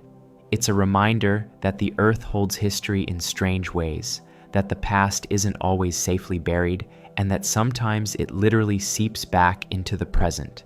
The Philadelphia Mint in 1877 produced what numismatists call the most mysterious coin in American history. A 50-cent piece was struck that year, a pattern coin not intended for circulation. Only one example is known to exist. The coin's design is unusual, featuring liberty on one side, but on the reverse, instead of the standard eagle, there's an intricate design that appears to encode information or symbols whose meaning has never been fully deciphered. The coin disappeared shortly after striking and didn't resurface until 1909, when it appeared in a private collection. The collector claimed to have purchased it from an anonymous source.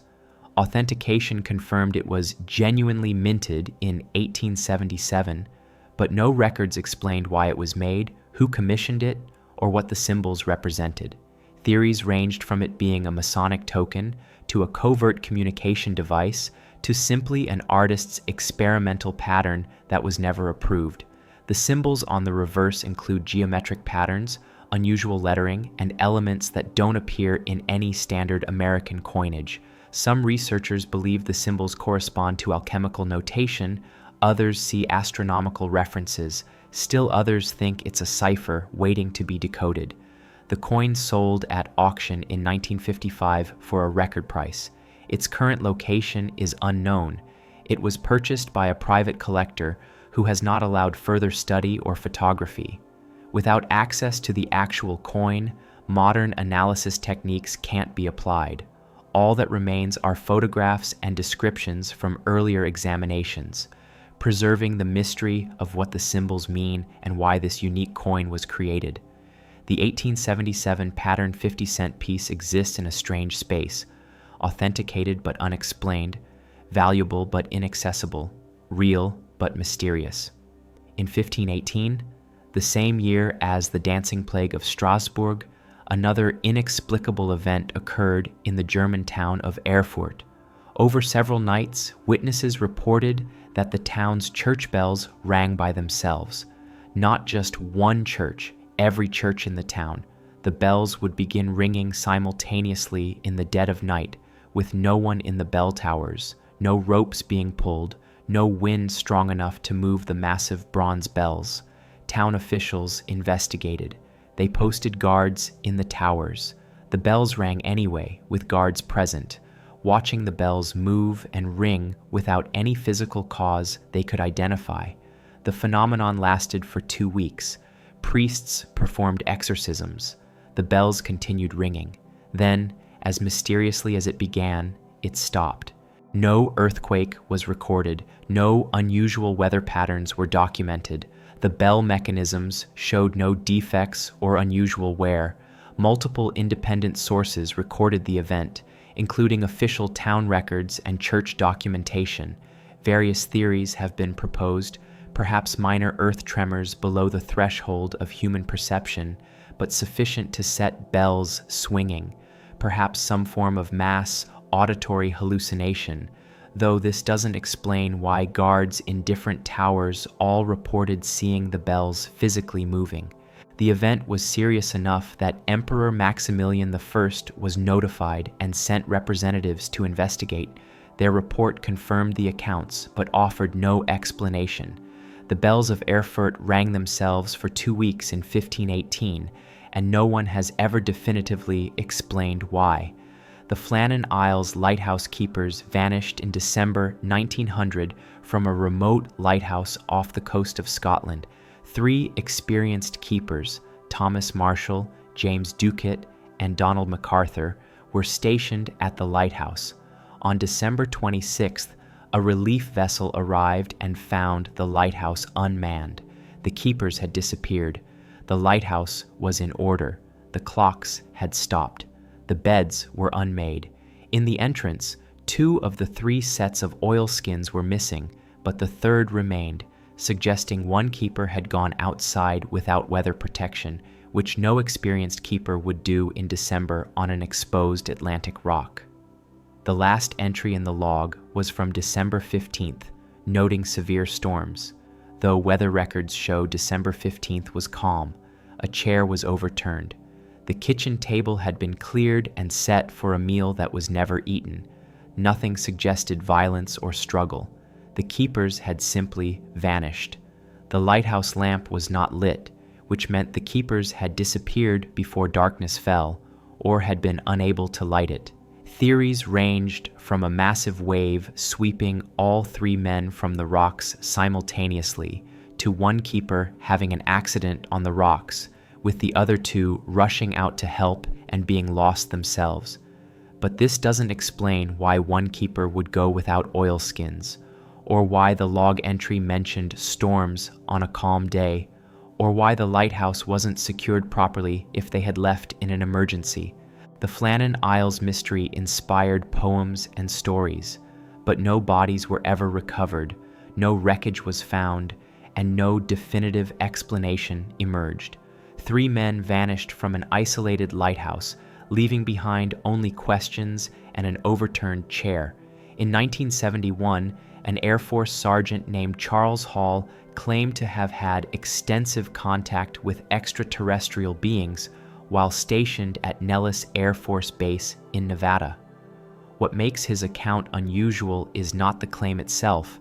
Many people have claimed alien contact, but the specificity and consistency of his account, the fact that he reported it through official channels at the time, and that certain details he provided have been verified by other military personnel who served at the base.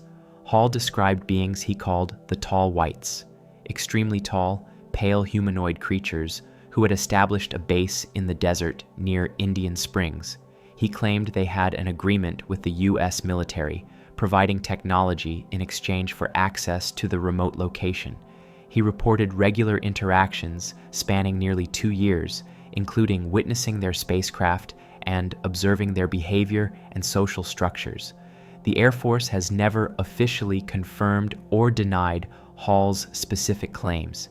However, personnel records confirm he was stationed at the location he specified, working in the capacity he described. Other service members have confirmed that the area he described was restricted and that unusual activities were observed, though their accounts don't confirm Hall's specific claims about the beings themselves. Hall's account is detailed enough to include descriptions of the beings' physiology, their technology, their social hierarchies, even their emotional responses and communication methods. He published his account decades later in a series of books presented as science fiction, though he maintains their biographical accounts disguised as fiction for legal protection. Whether Hall experienced what he claims, whether he was part of a psychological operation, whether he genuinely believes something happened that was actually mundane, or whether he fabricated the entire account remains unknown.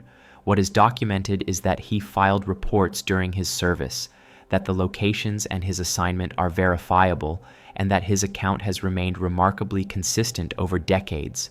The Hessdalen lights have been appearing in a remote Norwegian valley since at least the 1930s, but became particularly active in the 1980s. The lights appear as bright, floating orbs that move through the valley, sometimes hovering for an hour or more, sometimes darting at high speeds. They vary in color, white, yellow, red, and in size from basketball size to larger than cars. What makes Hessdalen unique is that it's one of the few UFO phenomena to receive sustained scientific study. In 1983, researchers established Project Hessdalen, installing automated monitoring equipment in the valley. The equipment has captured thousands of observations. The lights are real. They appear on multiple sensors simultaneously, including cameras, radar, and spectrum analyzers. They emit radio frequencies. They register on infrared. They are measurable, repeatable phenomena, but they remain unexplained. Various theories have been proposed: ionized dust particles, combustion of hydrogen and sodium, piezoelectric effects from crystal-rich rock under tectonic stress, some form of plasma phenomenon related to the valley's unique geology. Each theory explains some observations but fails to account for others. The light's behavior, hovering, accelerating, responding apparently intelligently to observers, doesn't fit natural plasma models. Their energy output and longevity exceed what combustion or piezoelectric effects should produce. The Hessdalen lights continue. The monitoring station remains operational. Data accumulates. Scientists publish papers analyzing various aspects of the phenomenon. But the fundamental question, what are they, remains unanswered. They exist in that rare category of unexplained phenomena that are scientifically documented, repeatedly observed, and measurable, yet not understood. The Lake Anjikuni disappearance in November 1930 involved an entire Inuit village in Canada vanishing without explanation.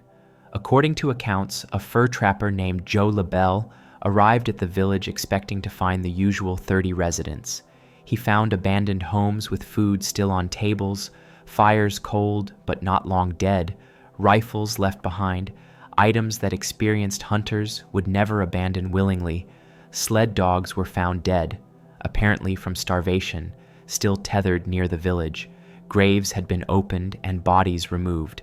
LaBelle reported the discovery to the Royal Canadian Mounted Police.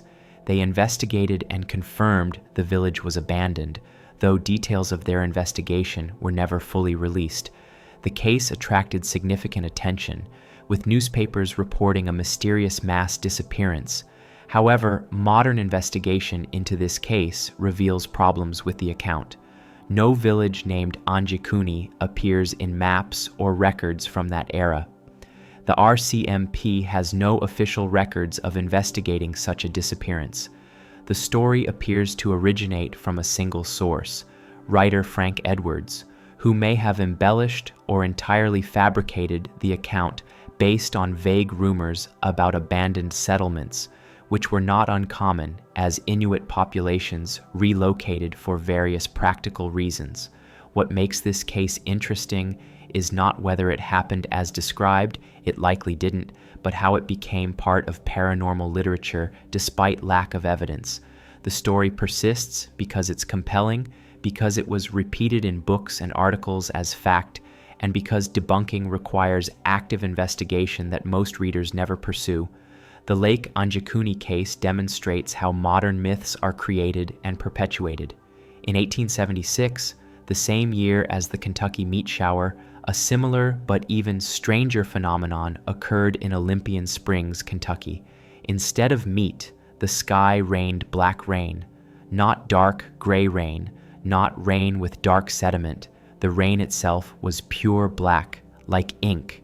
It fell for several minutes, staining everything it touched. When collected in containers, the liquid remained black and opaque. Samples were sent to chemists for analysis. The substance was water-based, but contained high concentrations of carbon particulates of unknown origin. The carbon wasn't ash from fires. Its structure was different. Some analysts suggested it might be organic material from high atmosphere, possibly even of extraterrestrial origin, though this was speculative. The substance didn't match any known industrial pollution or natural phenomenon. Local residents reported that plants exposed to the black rain grew unusually fast in the following weeks, suggesting the substance might have fertilizing properties. However, no systematic study was conducted, and the reports are anecdotal. Within days, the black rain was washed away by normal precipitation, leaving no lasting samples for modern analysis. The event was documented in local newspapers and in letters from residents, including a physician who collected samples and attempted analysis. But like many 19th century anomalies, it occurred before systematic scientific monitoring existed, leaving us with eyewitness accounts and primitive analysis, but no way to verify or fully explain what happened. The Min Min lights of outback Australia have been reported for over a century. Unlike the Hessdalen lights, which appear in a specific valley, Min Min lights appear across vast areas of Queensland outback. They're described as glowing orbs that follow travelers, maintaining distance, sometimes for hours. They appear to dodge behind obstacles, to retreat when approached, and to pace vehicles at high speeds. Aboriginal Australians have traditions about the lights predating European settlement. Early European settlers reported them frequently. Modern sightings continue. Unlike many unexplained phenomena, Min Min lights are reported by credible witnesses, police officers, government officials, experienced outback travelers, people with no apparent motive to fabricate accounts. Scientific explanations have focused on atmospheric optical effects, particularly the Fata Morgana effect, where layers of air at different temperatures can bend light around the Earth's curve, making distant lights appear to float or move. This could explain lights following travelers. As the traveler moves, their perspective changes, and the bent light from a distant stationary source appears to move. But this explanation has problems. Min-min lights are reported on nights when no distant light sources are visible or known to exist. They're reported as appearing and disappearing suddenly, not fading gradually as an optical effect would. Some witnesses report lights approaching within meters, far too close for atmospheric bending of distant sources. The min-min lights remain unexplained. They're documented, they're repeatedly observed, they're part of the region's living folklore, but what they are, whether a natural atmospheric phenomenon, some form of bioluminescence, or something else, remains unknown. The Oakville blobs fell from the sky in August 1994 in Oakville, Washington. During a rainstorm, gelatinous blobs about the size of rice grains fell mixed with the rain. They covered an area of about 20 square miles. Residents who touched the substance reported flu-like illnesses afterward. Several people required hospitalization. A local resident collected samples and had them analyzed. The initial analysis found human white blood cells in the substance. A second analysis found bacteria, but couldn't definitively identify the material. The samples were sent to multiple laboratories, with conflicting results. Some found evidence of biological origin, others found synthetic compounds, and no consensus emerged. Theories ranged from the mundane to the bizarre. Some suggested the substance was waste illegally dumped from an aircraft, possibly from airliner lavatories. Others proposed it was related to military testing at a nearby base. Some believed it was related to jellyfish or other marine organisms somehow lifted by waterspouts and deposited inland. The presence of human white blood cells suggested medical waste, but how medical waste would achieve wide distribution from the sky remained unexplained. The illness experienced by residents was never conclusively linked to the substance. It could have been coincidental flu, or a psychogenic response to touching something unusual. Without preserved samples for modern analysis, we can't determine what fell on Oakville in 1994. The few samples that existed were either lost or consumed in testing, leaving only photographs and the original test results, which themselves are contradictory. The Cash Landrum incident occurred in December 1980 in Texas. Betty Cash, Vicki Landrum, and Vicki's grandson Colby were driving when they encountered a diamond-shaped object hovering over the road, shooting flames downward. The object was bright and emitted intense heat. Around it, they observed numerous military helicopters, apparently escorting or pursuing the object. The three witnesses stopped their car and watched for several minutes. The heat was so intense it was uncomfortable even inside the vehicle. When they touched the car afterward, the exterior was hot enough to cause discomfort. Within hours, all three developed symptoms: severe headaches, nausea, diarrhea, weakness. Over the following days and weeks, their symptoms worsened. Betty developed burns resembling radiation exposure, lost patches of hair, and developed long-term health problems. The others experienced less severe but similar symptoms. They sought compensation from the U.S. government, arguing that the object was military and they had suffered injury from its effects. The case went to court. The government denied any military operations in that area on that date. The military denied having any aircraft matching the witnesses' descriptions of the helicopters. No military record supported the witnesses' claims. However, the medical evidence was compelling. Multiple physicians documented radiation-type injuries. The timing and nature of the symptoms were consistent with radiation exposure. The witnesses passed polygraph tests. They had no apparent motive to fabricate the story and faced significant personal cost, medical expenses, lost income, and public ridicule for coming forward. The Cash Landrum case remains unresolved. Either the witnesses encountered something real and the government denies knowledge for national security reasons, or they experienced something else that caused genuine but coincidentally radiation-like injuries, or some aspect of the account is inaccurate despite the witnesses' sincerity. The medical evidence is documented. The government's denial is documented. The the contradiction has never been resolved. The Island Moor Lighthouse tragedy shares similarities with the Flannan Isles case, but occurred earlier in 1900. Wait, that was Flannan Isles. Let me tell you instead about the Bermeja Island disappearance. Bermeja was a small island documented on maps of the Gulf of Mexico for centuries, appearing on Spanish maps as early as the 16th century. The island was strategically important because its location would extend Mexico's exclusive economic zone, giving Mexico rights to potentially oil-rich waters. In the 1990s, when Mexico needed to survey the island to support territorial claims, they discovered it wasn't there. Search vessels found nothing. Aerial surveys found nothing. The island had vanished.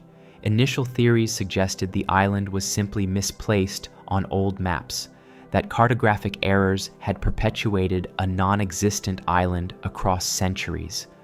But the coordinates were consistent across multiple independent sources from different eras. More concerning theories emerged. Some suggested the island had sunk due to rising sea levels, though the rate of sea level rise couldn't account for an island disappearing so completely in such a short time. Others proposed tectonic activity, though no significant seismic events were recorded in that region. The most controversial theory suggested the island was deliberately destroyed, blown up or mined away, to prevent Mexico from claiming the surrounding waters, though this would require an operation of enormous scale conducted in secret. No conclusive evidence supports any theory.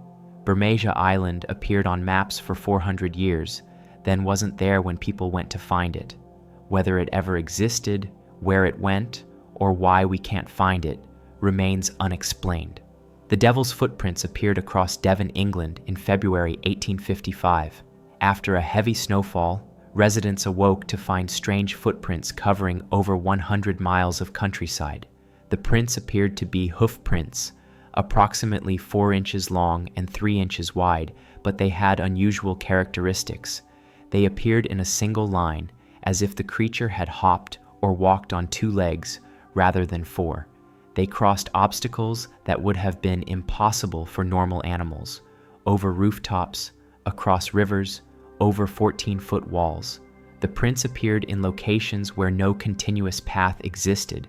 They would end at a wall, then resume on the other side. They appeared on rooftops with no indication of how a creature reached the roof or left it. They crossed the River Exe estuary, continuing on the far shore in locations where ice flows would have made crossing impossible for most animals. The snow showed only the prints, no other disturbance, no tail marks, no indication of the creature's body touching the ground. Multiple villages reported the prints. Hundreds of witnesses observed them. Search parties were organized. Some armed themselves, believing a dangerous animal was loose, but no creature was ever found. Various explanations were proposed. A kangaroo escaped from a private collection, multiple badgers or other animals whose tracks, coincidentally, formed a pattern, a balloon trailing a rope that left impressions, mass hysteria influencing interpretation of normal animal tracks. But none of these explanations account for all the evidence. Kangaroos don't hop over rivers or across rooftops. Multiple badgers don't create a single continuous line of identical prints. A dragging rope wouldn't create hoof-shaped impressions or cross obstacles without leaving traces of how it got there. The Devil's Footprints remain one of history's more peculiar mass-witnessed phenomena, physically present, observed by hundreds, yet never adequately explained. The Solway Firth spaceman photograph was taken in 1964 by Jim Templeton while photographing his daughter in a marsh near Berg by Sands, Cumbria. When the film was developed, one photograph showed what appeared to be a figure in a white spacesuit standing behind his daughter. Templeton insisted no one else was present when he took the photograph. The figure wasn't visible when he looked through the viewfinder. Kodak, the film manufacturer, examined the negative and confirmed it hadn't been tampered with. The image was on the original negative, not added in processing. Photography experts analyzed the image and found no evidence of double exposure or manipulation. The figure was genuinely part of the original photograph. Templeton reported that shortly after the photograph became public, he was visited by two men in black suits who identified themselves as government officials. They drove him to the location where the photograph was taken, asked him questions about the incident, became frustrated with his answers, and abruptly left him there, forcing him to walk several miles home. This aspect of the story has never been verified. The most likely explanation is that the figure is Templeton's wife, who was present at the location but behind him, and that the overexposure of her white dress combined with the camera angle created the illusion of a figure standing behind the child. However, Templeton insisted his wife was positioned differently and that the figure's proportions don't match. The photograph remains unexplained to the satisfaction of all parties. An image that shouldn't exist but does, captured on film by a man who maintains he photographed nothing unusual. In 1888, two children were playing near Bradford, England, when they discovered a peculiar object embedded in a cliff face. The object was a metal nail, but the rock surrounding it was dated to approximately 387 million years old, from the Devonian period, long before humans existed. The nail was extracted and examined. It was definitely manufactured, definitely metal, and definitely embedded in rock that had been solid for millions of years before humans evolved. The Bradford nail became one of numerous out-of-place artifacts, objects that appear in geological contexts where they shouldn't exist.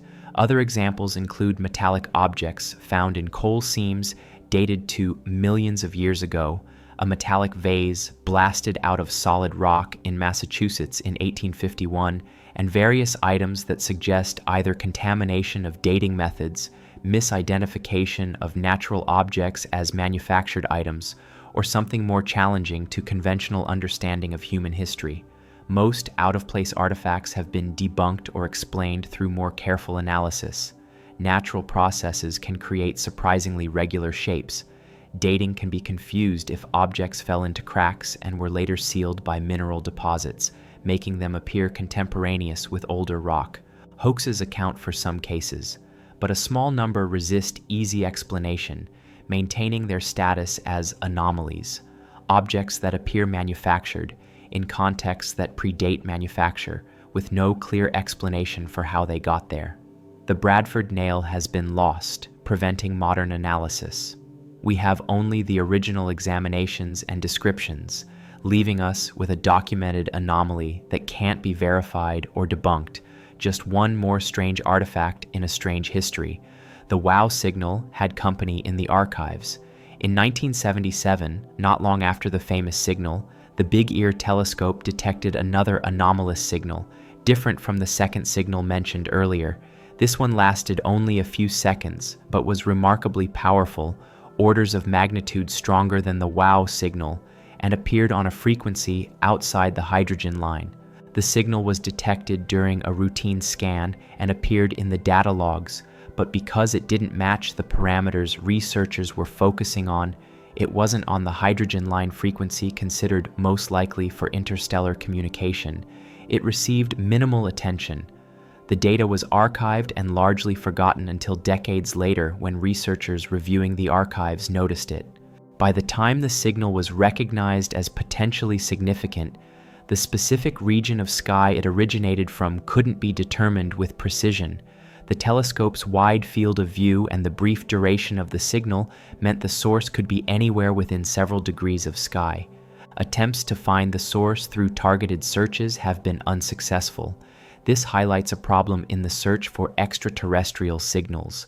We might be receiving them, but if they don't match our expectations for what such signals should look like, we might not recognize them.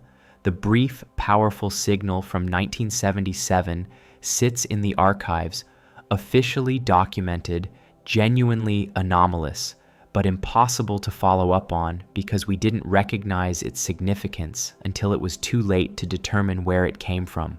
The phantom time hypothesis proposes something radical, that approximately 297 years of history, specifically from 614 to 911 CE, never happened. According to this hypothesis, proposed by German historian Heribert Illig, this period was either invented by later chroniclers or involved a conspiracy to alter the calendar, making it appear that more time had passed than actually had.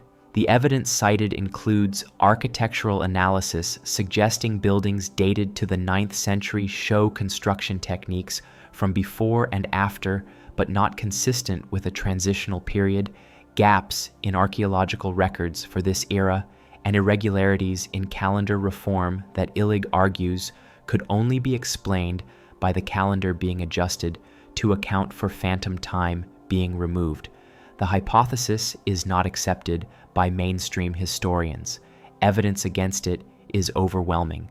Contemporary records from multiple cultures that weren't in contact with each other all document this period, astronomical records of eclipses and comets that match calculations for these dates, archaeological evidence that shows clear continuity, and the sheer impossibility of coordinating such a conspiracy across multiple civilizations. But what makes the phantom time hypothesis interesting isn't whether it's true, it almost certainly isn't, but that someone could construct an argument detailed enough to require serious refutation. It demonstrates how much of history relies on trusting documents and dating methods, how gaps in records can be interpreted in radically different ways, and how conspiracy theories can be constructed to fit selective evidence while ignoring contradictory data. The phantom time hypothesis sits in that category of ideas that are almost certainly wrong, but are elaborately enough constructed that debunking them requires work and reveals interesting aspects of how we know what we think we know about history. In 1962, an epidemic of glass eating spread through a region of India. It began with one child who reportedly ate broken glass without injury. The behavior spread. Within weeks, dozens of children in nearby villages were eating glass, nails, and other indigestible materials, apparently without harm. Medical professionals who examined the children found no injuries, no internal damage, no explanation for how they could consume such materials safely. The epidemic exhibited characteristics of mass psychogenic illness. It spread through observation and suggestion. It primarily affected children. It occurred in a concentrated geographic and temporal window. But the physical act was real. Witnesses observed children eating glass. The lack of injury was documented by physicians. How they did this without harm remains unexplained. Similar cases have been documented throughout history. Performers and sideshow artists who swallow swords, glass, or other dangerous objects. The mechanisms involve careful technique, training, and sometimes tricks of perception. But the Indian glass-eating epidemic involved untrained children doing this spontaneously, apparently without technique or injury. The epidemic faded after several months. No long-term medical follow-up was conducted on the affected children. The cases were documented in medical journals and local newspapers, but the lack of sustained scientific attention means we have records of the phenomenon but no comprehensive explanation. It remains one of several documented epidemics of apparently impossible behavior that seems to violate physical limitations, but occurred nonetheless, observed by credible witnesses, leaving behind more questions than answers. The moving rocks of Death Valley presented a genuine mystery for decades. Rocks weighing up to 700 pounds were found to have moved across the dry lake bed of Racetrack Playa, leaving trails behind them in the mud. No one had ever observed the rocks moving. No tracks indicated humans or animals had pushed them. The trails were clearly visible, sometimes straight, sometimes curved, sometimes showing rocks had rotated as they moved. Theories proliferated. Wind seemed the obvious answer, but wind strong enough to move 700-pound rocks should have been noticeable, and no one in the area had observed such winds coinciding with the rocks moving.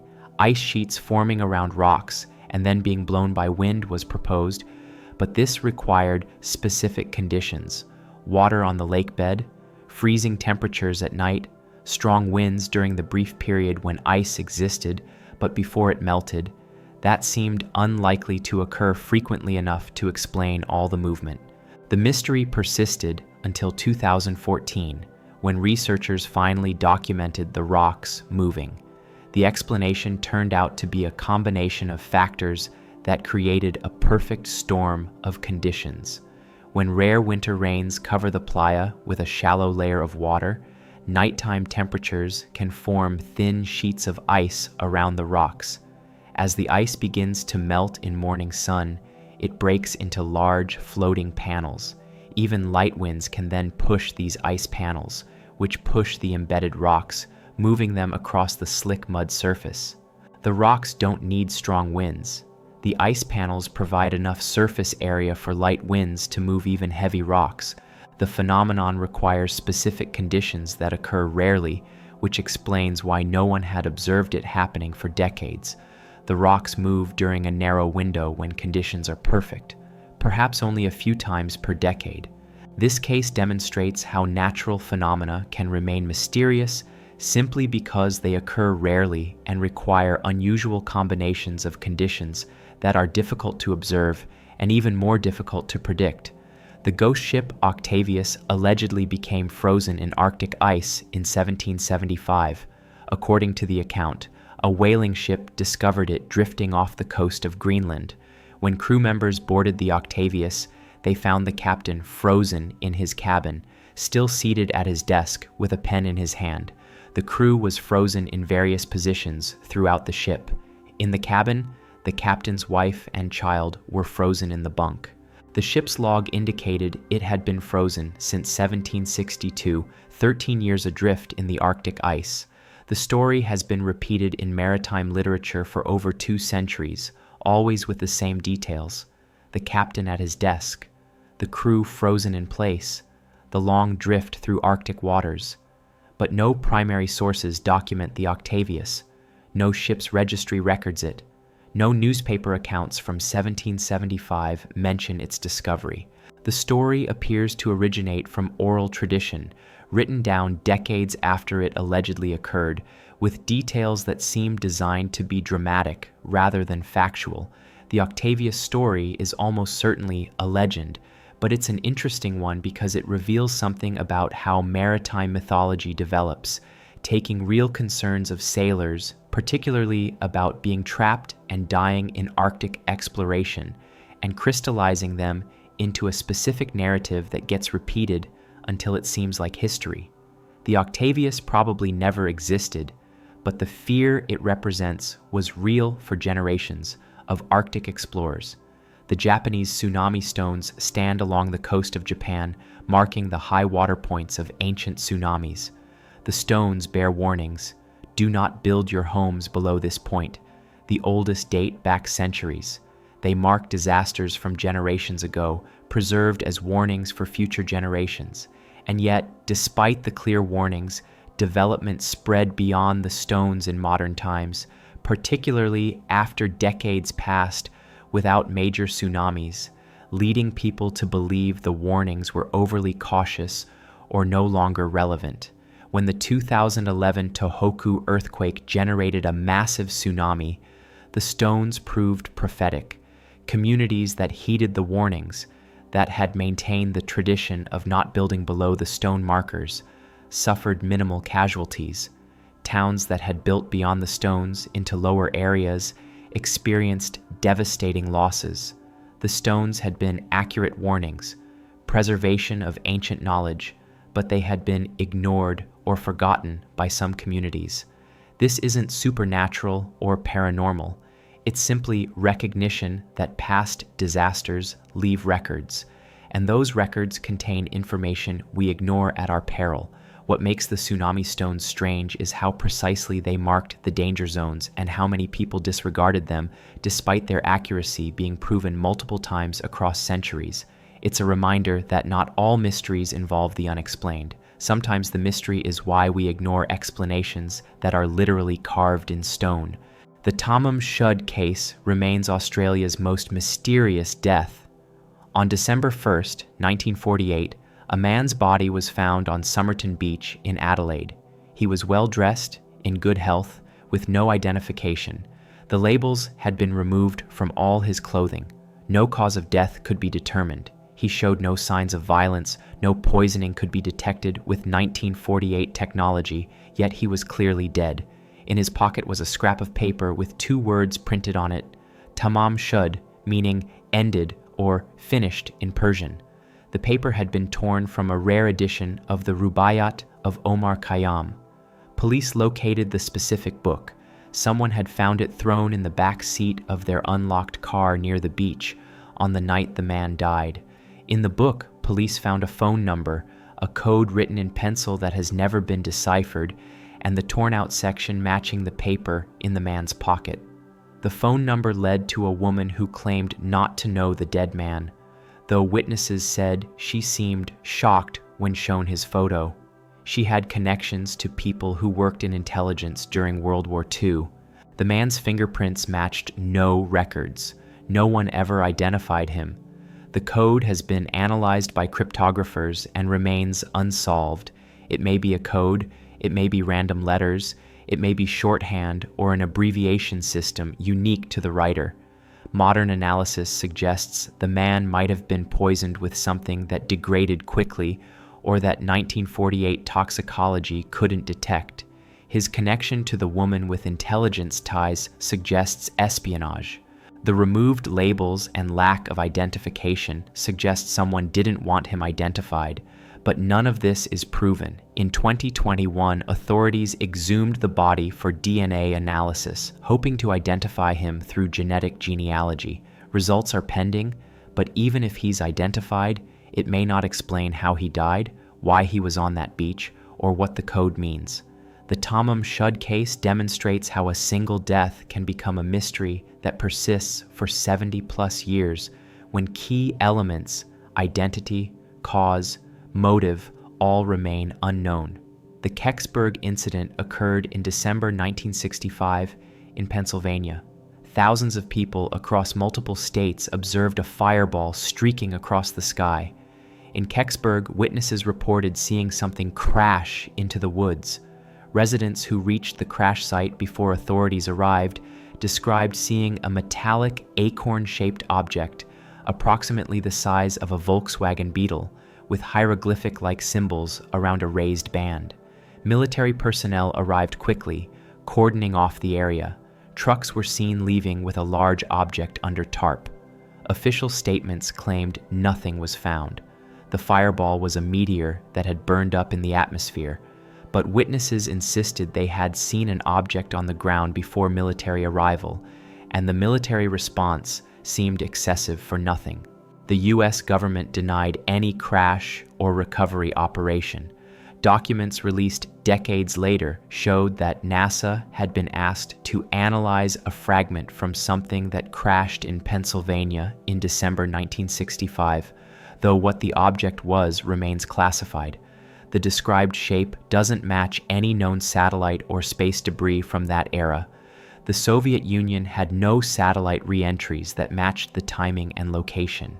Theories range from a downed Soviet satellite or probe that both governments wanted kept secret, to a misidentified meteor and exaggerated witness accounts, to something genuinely unexplained. The Kecksburg incident is notable because it involved a clearly documented fireball observed by thousands, witness testimony of a recovered object, and official denial despite evidence of military activity. Something happened in Kecksburg, but what it was remains disputed. The numbers stations have been broadcasting for decades.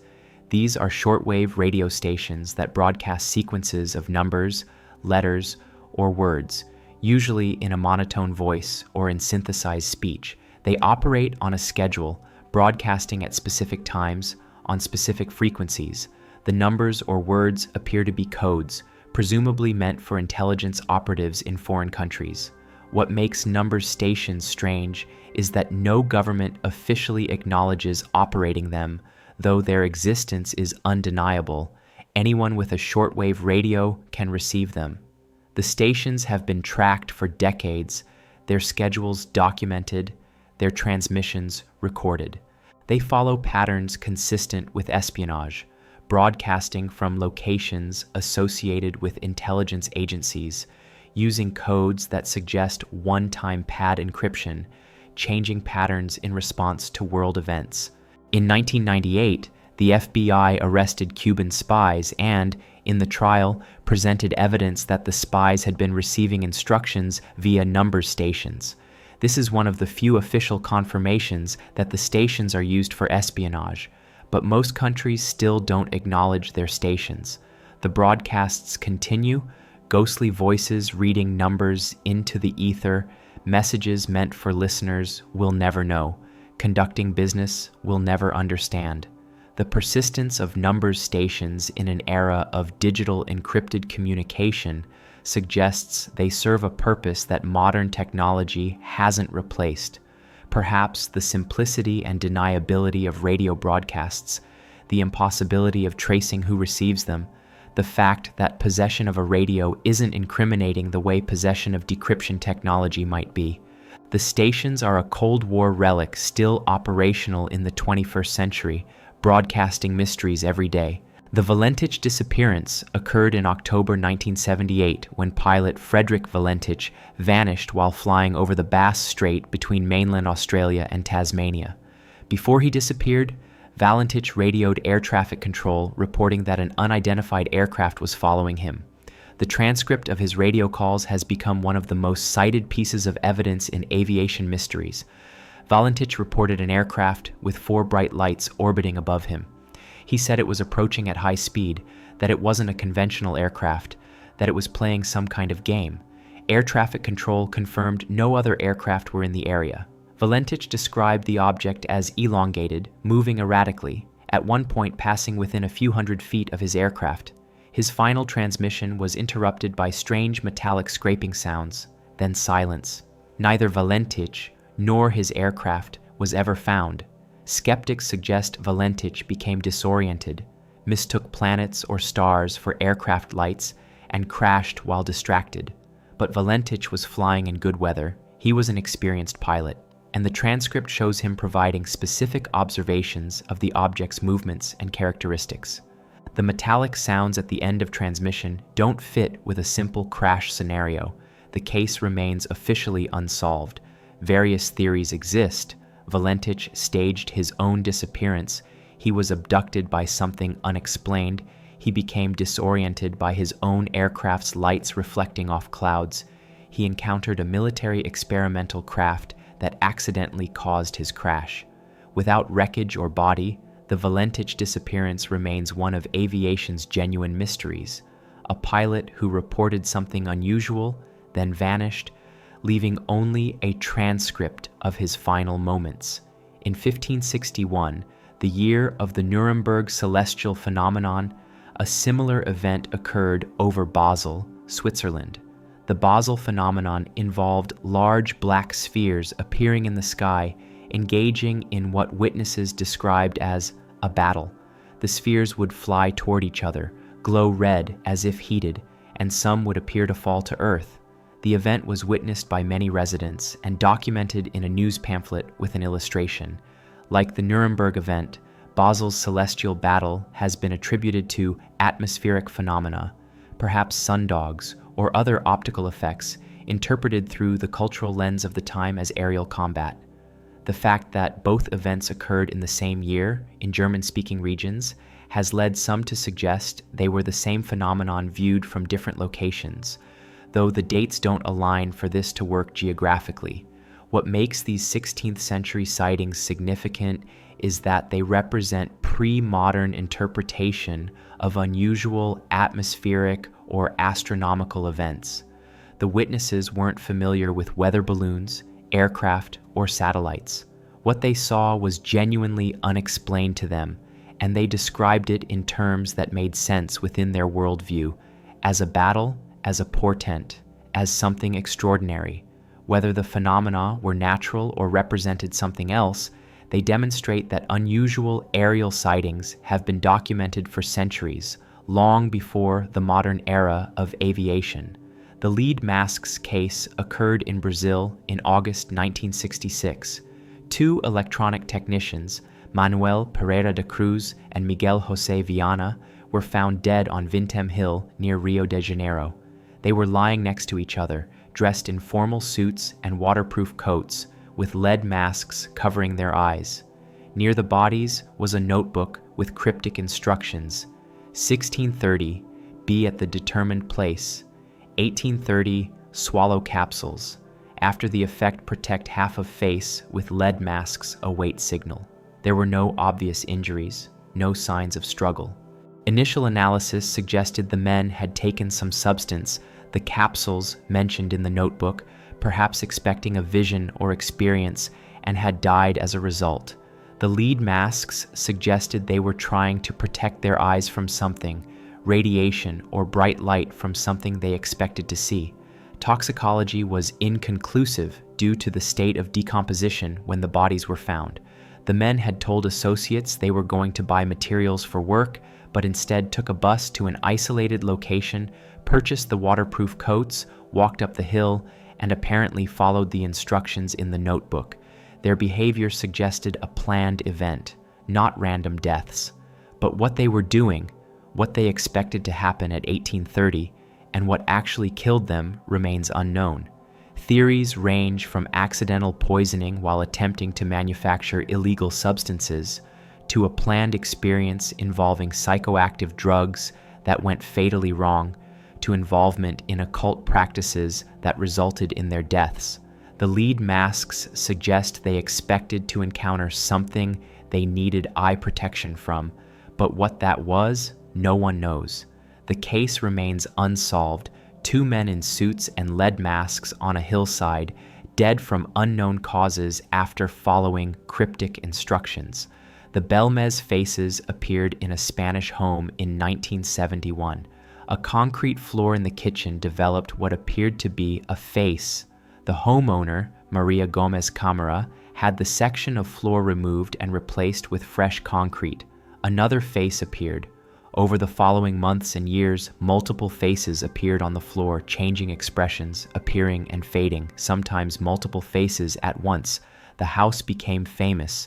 Researchers investigated. Some claimed the faces were paranormal phenomena, possibly related to the fact that the house was built over an old cemetery. Skeptics conducted tests showing that the faces could be reproduced using chemical agents. In 2014, after Maria's death, her family admitted that at least some of the later faces had been painted, though they maintained the original faces were genuine. The Belmez faces case demonstrates the difficulty of investigating paranormal claims. Even if some faces were genuine anomalies, perhaps caused by unusual chemical reactions in the concrete, mineral deposits, or other natural processes, the hoaxed faces contaminate the entire case. Once deception is established, even the unexplained elements become suspect. Whether any of the Belmez faces were genuinely anomalous or all were hoaxes from the beginning remains debated, the truth complicated by decades of fame, tourism, and human intervention. The Lawson family tragedy occurred on Christmas Day, 1929, in North Carolina. Charlie Lawson murdered 6 of his children and his wife, then took his own life. The tragedy itself, while horrific, would not be mysterious except for Charlie's behavior in the days leading up to the event. He had the family dressed in new clothes and took them to town for a family portrait, the only professional photograph the family ever had taken. He bought toys and candy for the children, distributed them on Christmas morning, then began the violence that destroyed his family. No clear motive was ever established. Charlie left no note, no explanation. He had recently sold his tobacco crop and had money, so financial stress wasn't obvious. No evidence suggested mental illness, though his behavior clearly indicated something had changed. The sole surviving child, who was in town at the time, reported nothing unusual in the family dynamics before that day. What makes this case strange is the planning involved, the photograph, the gifts, the deliberation, combined with the apparent absence of clear motive. Various theories have been proposed: that Charlie discovered he had a terminal illness, that he learned a dark family secret, that he experienced a psychotic break triggered by unknown factors. But none are supported by evidence. The case remains a tragedy whose explanation died with Charlie Lawson, leaving only the eerie Christmas portrait, a family that would be destroyed within days of it being taken, smiling, dressed in their finest clothes. That brings us to the end of these events, each one a documented moment in history that resists easy explanation, that challenges assumptions about what's possible or probable, that reminds us that reality has always been stranger than the stories we tell about it. The thread connecting all these events isn't supernatural.